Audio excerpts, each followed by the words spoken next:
നമ്മുടെ കർത്താവായ യേശുക്രിസ്തുവിൻ്റെ തിരുപ്പിറവി എന്ന അത്ഭുത സംഭവത്തെ ആധാരമാക്കിയുള്ള ഒരു വിശദീകരണമാണ്.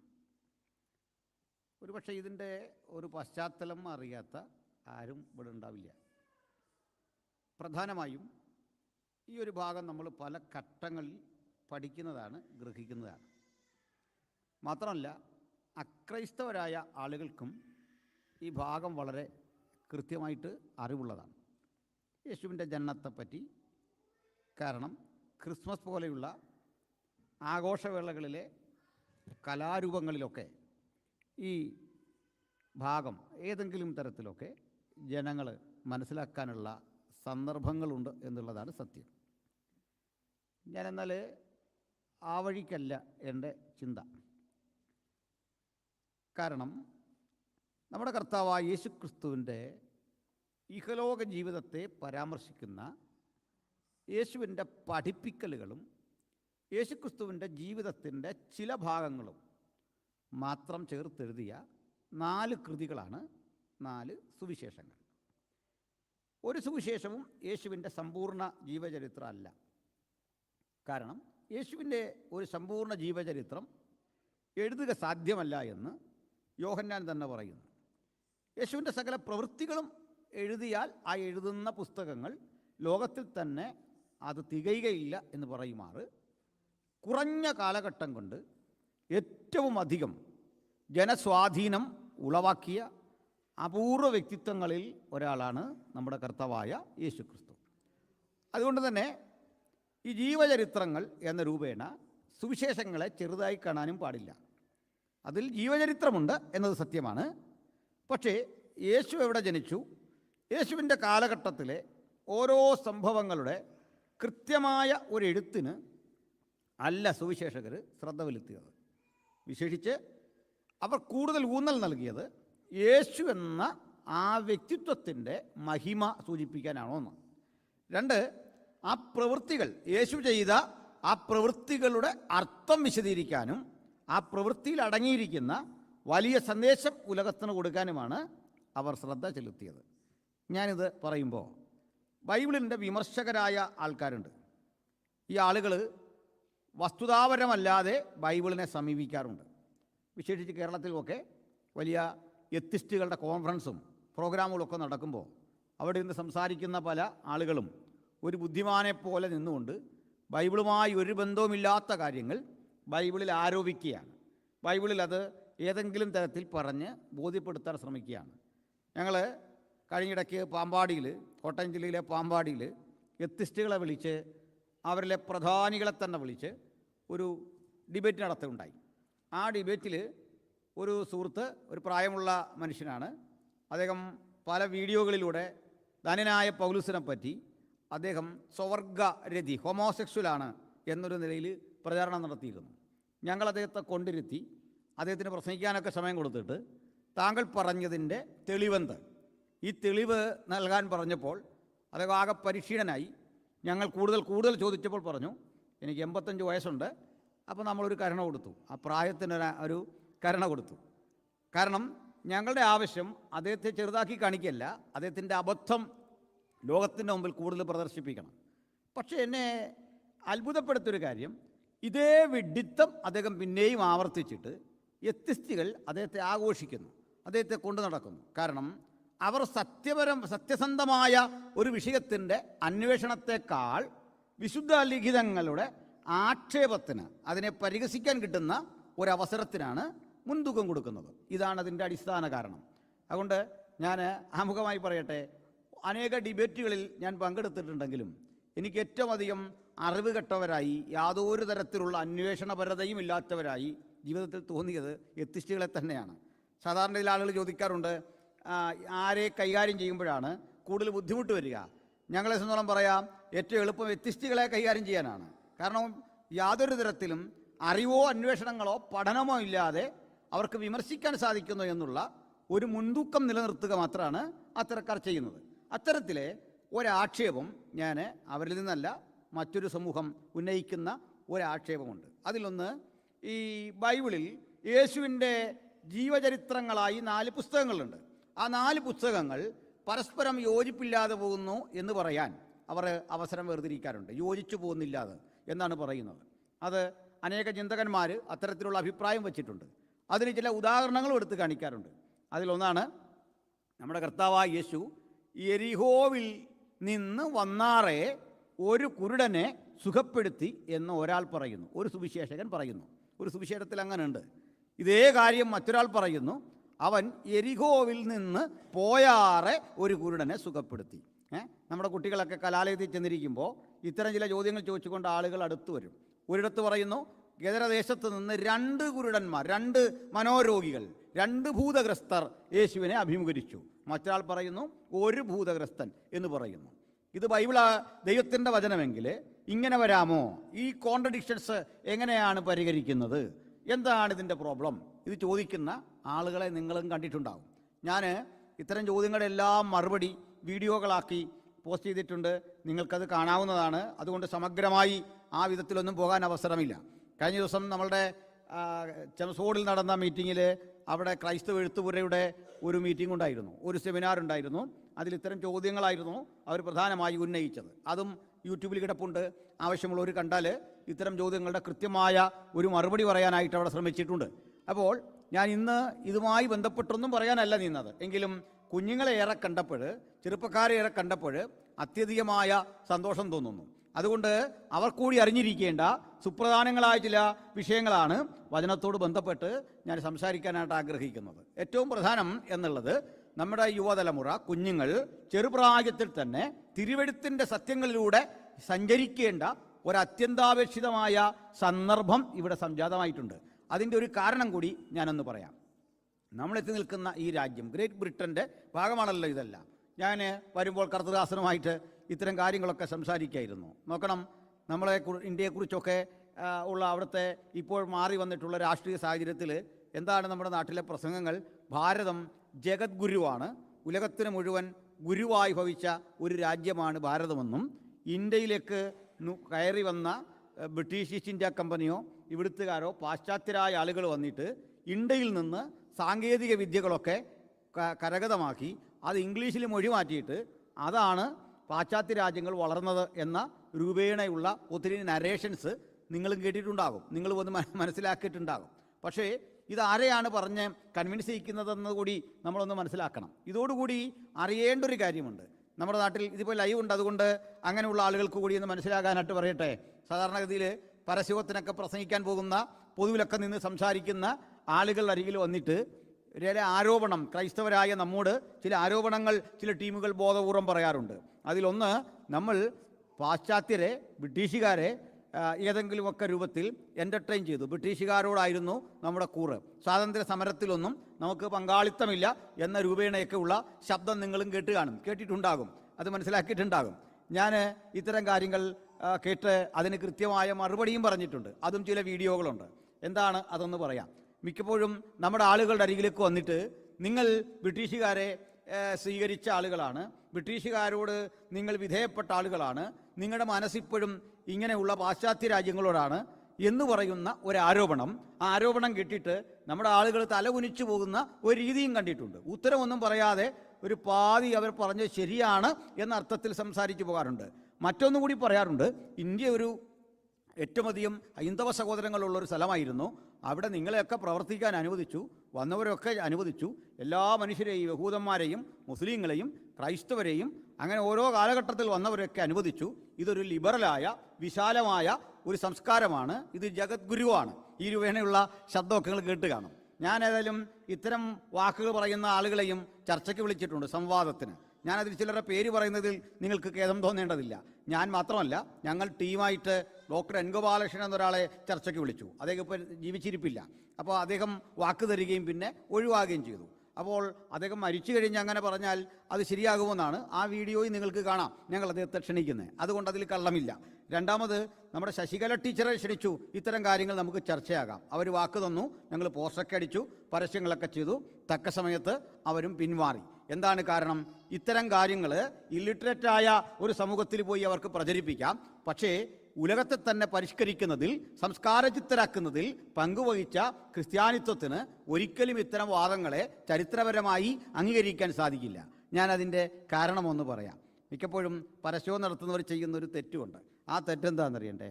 മറ്റുള്ളവരെ സന്തോഷിപ്പിക്കാൻ ചരിത്രവിരുദ്ധമായി പറയുക.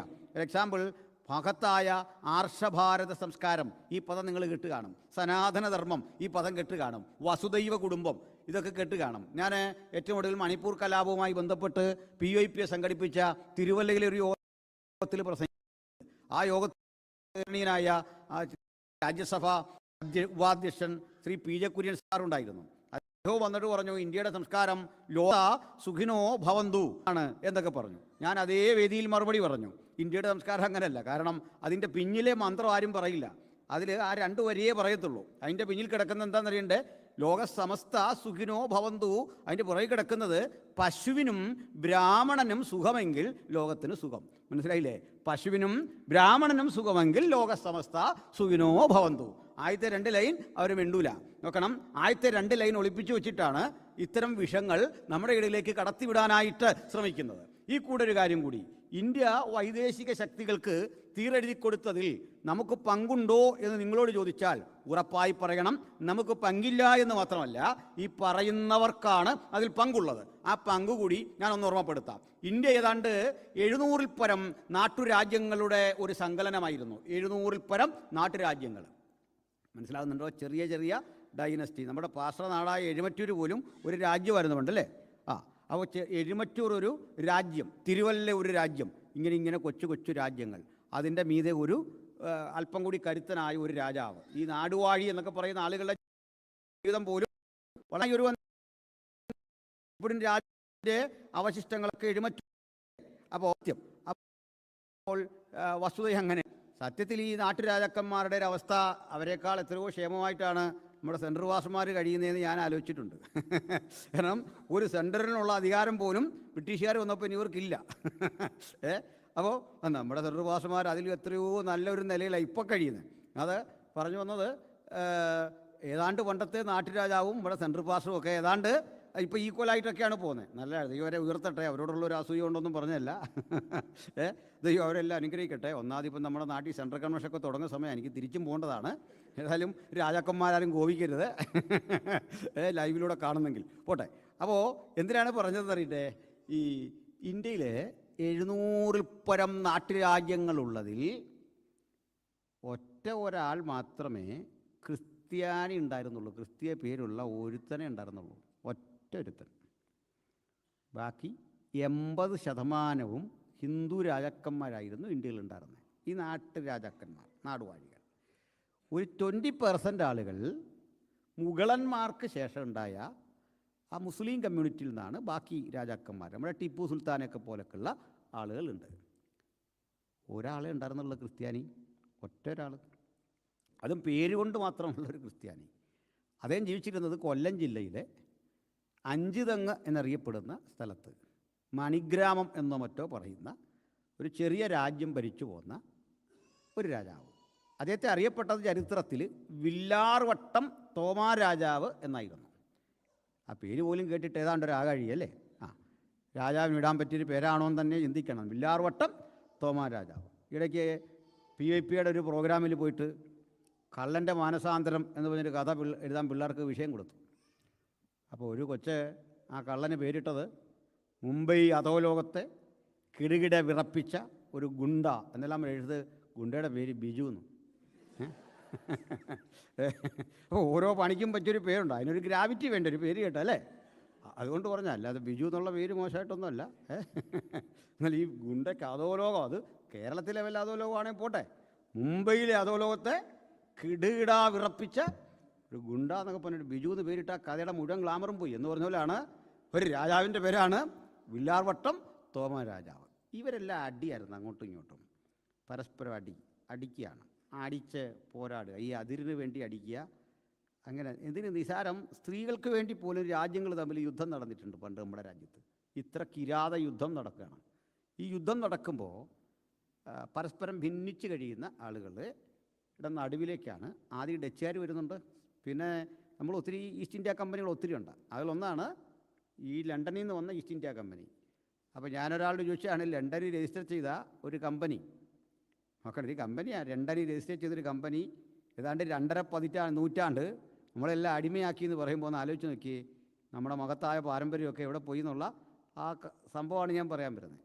അതിൽ ഈ നമ്മുടെ രാജ്യത്ത് ഇവരോട് ചെറുത്ത് നിന്നു, യുദ്ധം ചെയ്തു, ടിപ്പു സുൽത്താൻ എതിർത്തു, മറ്റേ പഴശ്ശിരാജ എതിർത്തു എന്നൊക്കെ പറയുന്നുണ്ടല്ലോ. പക്ഷെ എന്തിനാണ് ഇവർ എതിർത്തേ? ഈ പഴശ്ശിരാജ എന്തിനാണ് എതിർത്ത ബ്രിട്ടീഷുകാരെ? ടിപ്പു സുൽത്താൻ എന്തിനാണ് എതിർത്തേ? അറിയോ നിങ്ങൾക്ക്? നമുക്കാർക്കും ജനാധിപത്യം തരാനോ എല്ലാവർക്കും വോട്ടവകാശം തരാനോ എല്ലാവർക്കും വിദ്യാഭ്യാസം തരാനോ അല്ല, മറിച്ച് എവൻ കപ്പം പിരിക്കുന്നത് അവന് തന്നെ കിട്ടണം, ബ്രിട്ടീഷുകാരൻ കൊണ്ടുപോകരുത്, അതിനു വേണ്ടിയാണ്. അല്ലെങ്കിൽ തെളിവ് തരട്ടെ. ജനാധിപത്യം വന്ന് വോട്ട് ചെയ്തൊരു പ്രതിനിധിയെ തിരഞ്ഞെടുക്കാനാണോ, സ്കൂൾ ആരംഭിക്കാനാണോ, കോളേജ് ആരംഭിക്കാനാണോ, ശാസ്ത്ര സാങ്കേതിക വിദ്യ കൊണ്ടുവരാനാണോ? അല്ല. ഇതാണ് സത്യം. അപ്പോൾ ബ്രിട്ടീഷുകാരനെ എതിർത്തത് കൊണ്ട് മാത്രം അത് സ്വാതന്ത്ര്യ സമരമായി. പിടികിട്ടിയോ? മനസ്സിലായോ പറഞ്ഞേ? ഞാനിത് ആഗസ്റ്റ് 15 എന്ന് പറഞ്ഞൊരു മെസ്സേജ് ചെയ്തിട്ടുണ്ട്. ഇത് കാര്യമായി പറഞ്ഞിട്ടുണ്ട് അതിനകത്ത് ഈ കാര്യങ്ങളെല്ലാം ഇവർ ചെയ്തതും ഒക്കെ പറഞ്ഞിട്ടുണ്ട്.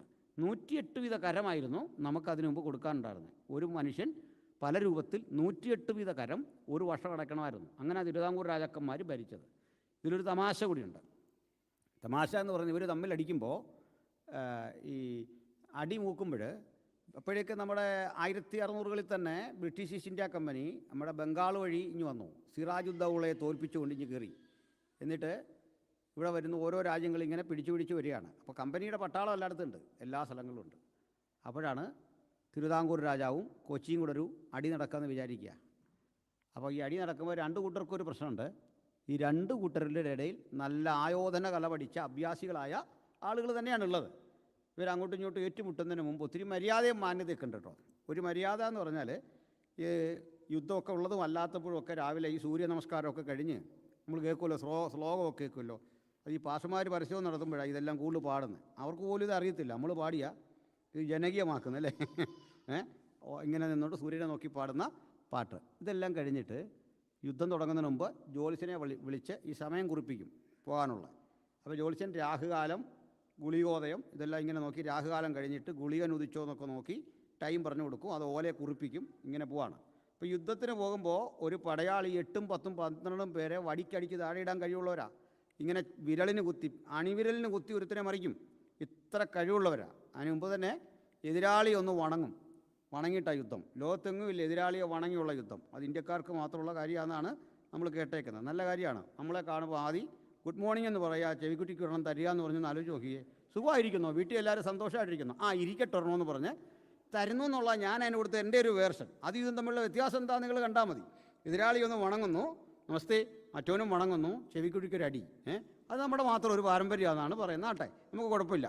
അപ്പം ഇങ്ങനെ എതിരാളിയെ വണങ്ങും. പിന്നെ കുറേ തത്വങ്ങളുണ്ട് ഈ യുദ്ധത്തിന്. അതായത് ഈ എതിരാളി വരുമ്പോഴേക്ക് വണങ്ങിക്കഴിഞ്ഞ് സൂര്യനെ നമസ്കരിച്ചു, ഭൂമിയെ നമസ്കരിച്ചു, മാതാപിതാക്കളെ ഓർത്തു, ഗുരുവിനെ ഓർത്തു തുടങ്ങാൻ പോവാണ്. പരിപാടി അങ്ങ് തുടങ്ങുകയാണ്. അപ്പോൾ അതിന് ഭാഗമായിട്ട് ഈ 2-3 സാങ്കേതിക പദങ്ങളുണ്ട്. ഗജവടിവിൽ അമർന്നു എന്ന് വെച്ചാൽ ആന നിൽക്കുന്ന പോലെ നിന്നു, സിംഹവടിവിൽ നിവർന്നു, സിംഹം ചാടി വരുന്ന പോലെ നിവർന്നു. ഇത് ചെയ്യാൻ പോവാണ്. അപ്പോൾ ഇതെല്ലാം പഠിച്ച കക്ഷികളാണ്. എന്നാലും തോറ്റുപോകുമെന്ന് മനസ്സിലാകുമ്പോൾ ഒരു രാജാവ് ഈസ്റ്റ് ഇന്ത്യ കമ്പനിയെ വിളിച്ചിട്ട് പറയുമോ, അതിന് കാര്യം ഗജവടിവിൽ അമർന്നു എന്നൊക്കെ പറഞ്ഞാലും അടി വന്നു കഴിഞ്ഞാൽ പറഞ്ഞിട്ട് കാര്യമില്ലല്ലോ. അതുകൊണ്ട് സഹായിക്കണം. ഈസ്റ്റ് ഇന്ത്യ കമ്പനി കുറേ സഹായിക്കാം. എത്ര കമ്പനി പട്ടാളം വേണം? അത് ഇത്ര വേണം. അവർക്കുള്ള ആഹാരം, സൗകര്യം, കണ്ടോൺമെൻറ്റ് ഏരിയകൾ സജ്ജീകരിക്കണം. പിന്നെ ഞങ്ങൾക്ക് കൃഷി ചെയ്യാനുള്ള സൗകര്യം തരണം. നാളെ ഇവൻ പിന്നെയും വന്നു കഴിഞ്ഞാൽ വൈരാഗ്യം വെച്ച് വന്നാൽ നാളെ തീർത്ത് വിടേണ്ടതാണ്. അതിനുവേണ്ടി വേറെ ചില സ്ഥലം തരണം. സ്ഥലത്തിന് വിലയൊന്നും ഇല്ലാത്ത കാലത്ത് ഇതെല്ലാം അവന് കൊടുത്തിട്ട് പറഞ്ഞു ഇവിടെ വന്നോളാൻ പറഞ്ഞു. അങ്ങനെ അവനത് കൊടുത്തിട്ട് മറ്റവൻ യുദ്ധത്തിന് വരുമ്പോൾ യുദ്ധത്തിന് വന്നു. ഇപ്പുറത്ത് കമ്പനിയുടെ പട്ടാളം നിൽക്കുന്നു, അപ്പുറത്ത് നമ്മുടെ സൈനികർ നിൽക്കുന്നു. അവർ പതിവ് പോലെ സൂര്യനെ നമസ്കരിച്ചു, രാഹുകാലമൊക്കെ നോക്കി തന്നെയാണ് വന്നത്. അപ്പോൾ ഇതേ സമയത്ത് ശത്രു സംഹാര പൂജ എന്ന് പറഞ്ഞാൽ അപ്പുറത്ത് നടക്കുന്നുണ്ട്. ശത്രുവിനെ കൊല്ലാൻ വേണ്ടി ഈ സംഗതികളെല്ലാം നടത്തി സംസാരിച്ചുകൊണ്ടിരിപ്പുണ്ട്. സ്ത്രീകൾ വ്രതം നോക്കുന്നു, രാഹു കേതു ഒക്കെ നോക്കി എവിടെ നിൽക്കുന്നു കേതു, ഗുളികൻ എവിടെ നിൽക്കുന്നു, എല്ലാം കറക്റ്റായിരുന്നു. പറഞ്ഞ പോലെ ഗജവടിവിൽ നിവർന്നു, സിംഹവടിവിൽ അമർന്നു. ജീവിതത്തിൽ ഇതെന്താണെന്നും മനസ്സിലാകാത്ത സായിപ്പ് തോക്കെടുത്തങ്ങ് കാച്ചി. സിംഹവടിവിൽ അമർന്നില്ല, രാഹു നോക്കിയില്ല, കേതു നോക്കിയില്ല, ജ്യോത്സ്യനെ നോക്കിയില്ല. ഇന്ത്യ മൊത്തം അവൻ്റെ കയ്യിലിരുന്ന് ക്രമേണ ആരാ കൊടുത്ത ഇന്ത്യ? മറുപടി പറയട്ടെ ഒരു ഇതാരാ ഇന്ത്യ കൊടുത്ത് വിദേശികൾക്ക്? ഇത് കൊടുത്തവൻ്റെ കൊച്ചുമക്കളാണ് നമ്മൾ പ്രസംഗിക്കാൻ വന്നിട്ട് നമ്മളാരാണ്ട് കൊടുത്തുന്നു. മനസ്സിലായില്ലേ? ഇത് കൊടുത്തിട്ടാണ് വന്ന് നമ്മളെ പഠിപ്പിക്കുന്നത്. എന്തിനാ ഇതൊക്കെ പറഞ്ഞെന്നറിയണ്ടേ? ഇന്ത്യ ഒരു കാലഘട്ടത്തിൽ ഇരുണ്ടു മൂടിക്കിടന്ന ഇടമായിരുന്നു. നളന്തയും തക്ഷശിലയൊക്കെ പണ്ടത്തെ സംഭവമാണ്. ഈ നളന്തയും തക്ഷശിലയൊക്കെ എല്ലാവർക്കും പ്രാപ്യമായ സംഗതി എന്നല്ല. അത് കുറേ ആളുകൾക്ക് മാത്രമാണ്. അവിടേക്ക് ബുദ്ധഭിക്ഷുക്കളൊക്കെ നടത്തിയ സ്ഥാപനമാണ്. അത് ഇന്ന് ഈ പറയുന്ന കക്ഷികളുടെ ഒന്നുമല്ല. അവിടേക്ക് ലോകത്തിൻ്റെ പലയിടങ്ങളിൽ നിന്ന് പഠിക്കാൻ ആളുകൾ വന്നിട്ടുണ്ട്. ഒക്കെ സത്യമാണ്. വലിയ യൂണിവേഴ്സിറ്റിയാണ്, സംശയം വേണ്ട. പക്ഷേ അതൊക്കെ അതിസമ്പന്നർക്ക് മാത്രം പറ്റുന്ന സാഹചര്യങ്ങളായിരുന്നു. എല്ലാവർക്കും അതിൻ്റെ സുഖസൗകര്യങ്ങളെ കിട്ടിയില്ല. കിട്ടാത്ത കാലത്ത് British east India company India മുഴുവൻ പിടിച്ചെടുത്തു. സത്യമാണ്. 1857 ആകുമ്പോഴേക്ക് അത് ബ്രിട്ടീഷ് പാർലമെൻറ്റിന് വിട്ടുകൊടുത്തു. ഇതൊക്കെ സത്യമാണ്. എനിക്കൊരു കാര്യം അറിയണ്ടേ? ഈ ബ്രിട്ടീഷ് ഈസ്റ്റ് ഇന്ത്യ കമ്പനിക്ക് സുവിശേഷം അറിയിക്കണമെന്ന് ഒരു താല്പര്യം ഉണ്ടായില്ല. അവരതിനെതിരായിരുന്നു. ഞാനിവിടെ വന്ന് മഹാനായ വില്യം കേറിയുടെ നാട്ടിൽ കെട്ടറിഞ്ഞ് അതിനിപ്പുറത്ത് അദ്ദേഹം പാർത്ത നോർത്താംപ്ടണിലൊക്കെ പോയി. അദ്ദേഹം പാർത്തിരുന്ന ഇടത്ത് പോയി സന്നദ്ധതയോടെ ഇന്ത്യയിലേക്ക് സുവിശേഷം അറിയിക്കാൻ വില്യം കേറി വരുമ്പോൾ അദ്ദേഹത്തിൻ്റെ വിസ നിഷേധിച്ചു. വില്യം കേറി 2-3 മാസം കപ്പലിൽ അകപ്പെട്ടു പോയി.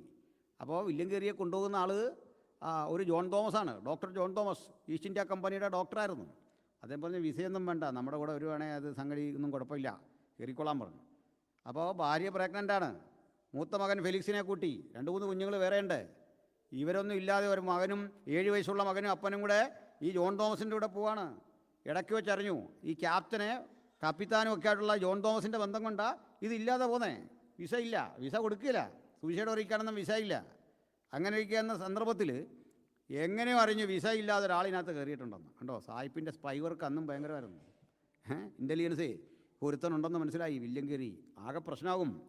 ഇദ്ദേഹത്തെ പിടിക്കാനും മറ്റു പല കാര്യങ്ങൾക്കും വേണ്ടി കപ്പലിട്ടു. മറ്റ് കപ്പലിലെ ചരക്കൂടെ കയറ്റണം ഇതിലേക്ക്. കപ്പലിങ്ങനെ പോയിക്കൊണ്ടിരിക്കെ ഏതാനും മാസങ്ങൾ കടലിനെ നടുക്കിടക്കുകയാണ്. ഈ ജോൺ തോമസ് പെട്ടെന്ന് നാട്ടിൽ തിരിച്ചു വന്നു ലണ്ടനിൽ. പുറകെ വില്യം കേറിയും കൊണ്ടുവന്നു. അദ്ദേഹത്തിൻ്റെ യാത്ര മുടങ്ങി. വിസ കൊടുക്കാതെ 3 മാസം വിട്ടു. പിന്നെ ഒരു ഡച്ച് കപ്പലിൽ കയറി അദ്ദേഹം മറുവഴി ചുറ്റിയാണ് അങ്ങ് ചെല്ലുന്നത്. ആ വരവിലാണ് ഇന്ത്യക്ക് വലിയ മാറ്റം ഉണ്ടായത്. വലിയ മാറ്റം. ഈ രാജ്യത്ത് ഷൂ മേക്കറായി ജോലി ചെയ്തൊരു മനുഷ്യൻ ഇന്ത്യ മഹാരാജ്യത്തിൽ ഒരു യൂണിവേഴ്സിറ്റി സ്ഥാപിച്ചുകൊണ്ട് ഈ രാജ്യത്ത് നിന്ന് അവിടെ വന്ന് കഠിനാധ്വാനം ചെയ്ത് ആ മണ്ണിൽ മരിച്ചടങ്ങി. മനസ്സിലാക്കണം. ആ മണ്ണിൽ മരിച്ചടങ്ങിയപ്പോൾ ഇന്ത്യ പോലെയുള്ള രാജ്യങ്ങൾ വെളിച്ചം കണ്ടു. സ്തോത്രം. ബൈബിളിൻ്റെ ഭാഷയിൽ പറഞ്ഞാൽ ഇരുളിലിരുന്ന ജനം വലിയ വെളിച്ചം കണ്ടു. ആ വെളിച്ചം അവർ കണ്ടതുകൊണ്ടാണ് ഞാനിവിടെ എത്തിയത്. സംശയമൊന്നും വേണ്ട, ഇവിടെ എത്തിയത് അതുകൊണ്ടാണ്. സ്തോത്രം. ഇവിടെ എന്തിനാണ് നമ്മൾ എത്തിയത്? ഇന്ന് നമ്മൾ പ്രാപിച്ച വെളിച്ചം ഇതാ ഈ ദേശത്ത് ഊതിക്കെടുത്താൻ പാകത്തിന് ദുഷ്ടശക്തികൾ കളമൊരുക്കുമ്പോൾ നിങ്ങളിലുള്ളിലെ ആ നുറുങ്ങു വെളിച്ചം പ്രശോഭിക്കണം. ഇരുളിലിരിക്കുന്ന ജനം വലിയ വെളിച്ചം കാണണം. ആ വെളിച്ചത്തിൻ്റെ വഴി തടയുന്ന ശക്തി ഏതായിരുന്നാലും സൈന്യത്താലല്ല, ശക്തിയാലല്ല, ദൈവത്തിൻ്റെ ആത്മാവിനാൽ അതിനെ നേരിടാനുള്ള ഉൾക്കരുത്ത് പ്രാപിക്കാൻ വേണം ഇത്തരം ഓരോ യോഗങ്ങളും നമ്മൾ കാരണമാക്കേണ്ടത്. സ്തോത്രം. ഹല്ലേലൂയ. അപ്പം ഞാൻ കുഞ്ഞുങ്ങൾക്കുമൊക്കെ അതിനുവേണ്ടി ചില കാര്യങ്ങളാണ് അല്പനിമിഷം പറയാൻ പോകുന്നത്. സന്തോഷമുണ്ടോ? മനസ്സിലാകുന്നുണ്ടോ? സ്തോത്രം. Praise the Lord. പ്രിയപ്പെട്ടവരെ, 4 സുവിശേഷങ്ങളിൽ 3-ാമത്തെ സുവിശേഷമാണ് നമ്മൾ വായിച്ച ലൂക്കോസ്, അല്ലേ? വളരെ മനോഹരമായൊരു സുവിശേഷം. ഇതിനൊരു സൗന്ദര്യമുണ്ട്, ഇതിൻ്റെ പ്രത്യേകത ഉണ്ട്. എന്താണെന്നറിയണ്ടേ? യേശുവിൻ്റെ സുവിശേഷ രചന നടത്തിയ അല്ലെങ്കിൽ പുതിയ നിയമം രചിച്ച മനുഷ്യരിൽ ഈ സെമിറ്റിക് സ്പർശമില്ലാത്ത, സെമിറ്റിക് മനസ്സിലായോ? സെമിറ്റിക് എന്താണ്? യഹൂദ ഒരു മിഡിൽ ഈസ്റ്റ് കൾച്ചറില്ലാത്ത ഒരേ ഒരു മനുഷ്യൻ, മിഡിൽ ഈസ്റ്റ് കൾച്ചറില്ലാത്ത ഒരേ ഒരാളാണ് Lukose. Is from Macedonia. Okay, മക്കതോന്യ എന്ന് മലയാളം ബൈബിളിൽ പറയും. ഓക്കെ, മാസിഡോണിയക്കാരനാണ് ലൂക്കോസ്. അദ്ദേഹം ജന്മം കൊണ്ട് ഒരു ഫിസിഷ്യനാണ്, അപ്പോത്തിക്കരി എന്ന് പണ്ടുള്ള ആളുകൾ വിളിക്കുന്ന ഒരു വൈദ്യൻ. അതാണ് ഈ വൈദ്യൻ അല്ലെങ്കിൽ വൈദ്യശാസ്ത്രമൊക്കെ അന്ന് അത്ര ബഹുമാനമുള്ളൊരു ജോലിയല്ല. അതിൻ്റെ കാരണം ഇത് മിക്കവാറും അടിമകളുടെ ജോലിയാണ്. അടിമകളെ തന്നെ ട്രെയിൻ ചെയ്തെടുക്കുകയാണ് ഈ ജോലിക്ക് വേണ്ടി. കാരണം ഇത് ത്യാഗം സഹിച്ചൊക്കെ ചെയ്യേണ്ട ജോലിയാണ്. ഗ്രീസ് വൈദ്യശാസ്ത്രത്തിൻ്റെ നാടാണ്. അപ്പോൾ ആ വൈദ്യശാസ്ത്രത്തിൻ്റെ നാട്ടിൽ നിന്ന് ഒരു യജമാനൻ തയോഫിലോസ് എന്ന് പറയുന്ന ഒരു വലിയ ധനാഢ്യൻ്റെ വീട്ടിലെ ജോലിക്കാരനാണ് ഡോക്ടർ എന്ന് വിളിക്കാവുന്ന ഈ ലൂക്കോസ്. അദ്ദേഹത്തിൻ്റെ കുടുംബ വൈദ്യനാണ്. ഇവർ ഗ്രീസിനൊരു വലിയ വൈദ്യശാസ്ത്ര പാരമ്പര്യമുണ്ട്.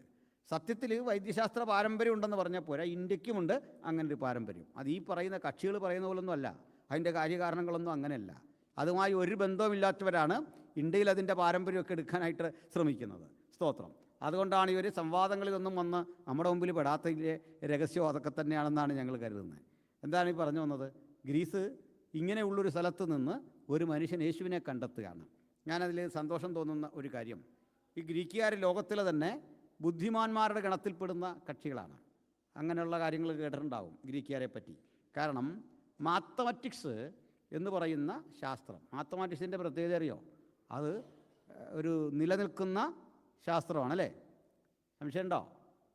സ്വർഗത്തിൽ ചെന്നാലും ഗണിതമുണ്ട്, പേടിക്കണം. അവിടെ ചെന്നാലും മാസറിയാത്തൊരു കാര്യം ആകപ്പാടെ പ്രശ്നമാണ്. കാരണം അവിടെ മുഴുവൻ കണക്കാണ്, സ്വർഗം മുഴുവൻ കണക്കാണ്. പിന്നെ നമ്മളന്ന് ദൂതതുല്യരാകുന്നതുകൊണ്ട് പേടിക്കണ്ട അല്ലേ? പ്രോബ്ലംസൊക്കെ സോൾവ് ചെയ്യാൻ വേണ്ടി ഒരു കൃപ നമുക്ക് അന്നേരം കർത്താവ് തരും, കൊണ്ട് പേടിക്കണ്ട. ഗണിതം, ആ ഗണിതത്തിൻ്റെ നാടാണ്. പൈതഗോറസിൻ്റെ ഒക്കെ നാടാണ്. 2πr πr² ഒക്കെ നമ്മൾ പഠിച്ചിട്ടുണ്ടല്ലോ, അതിൻ്റെയൊക്കെ സ്ഥലമാണ്. അവിടെ നിന്നാണ് ഗണിതശാസ്ത്രം ഉത്ഭവിക്കുന്നത്. ഇന്ത്യയിലും അത്തരം നല്ല ചിന്തകന്മാരുണ്ടായിരുന്നു. നാടകങ്ങളുടെ നാടാണ്, കവിതകളുടെ നാടാണ്. അപ്പോൾ കലാ, സാഹിത്യം കൂടാതെ വൈദ്യശാസ്ത്രം. വൈദ്യശാസ്ത്രത്തിൻ്റെ പിതാവായ ഹിപ്പോക്രാറ്റസ് കേട്ടിട്ടുണ്ടോ? ഹിപ്പോക്രാറ്റ്സ് അദ്ദേഹത്തിൻ്റെ ഒരു പ്ലഡ്ജൊക്കെ പറഞ്ഞുകൊണ്ടാണല്ലോ, ഓത്തൊക്കെ എടുത്തുകൊണ്ടാണ് ഡോക്ടർമാർ വരുന്നത് അല്ലേ?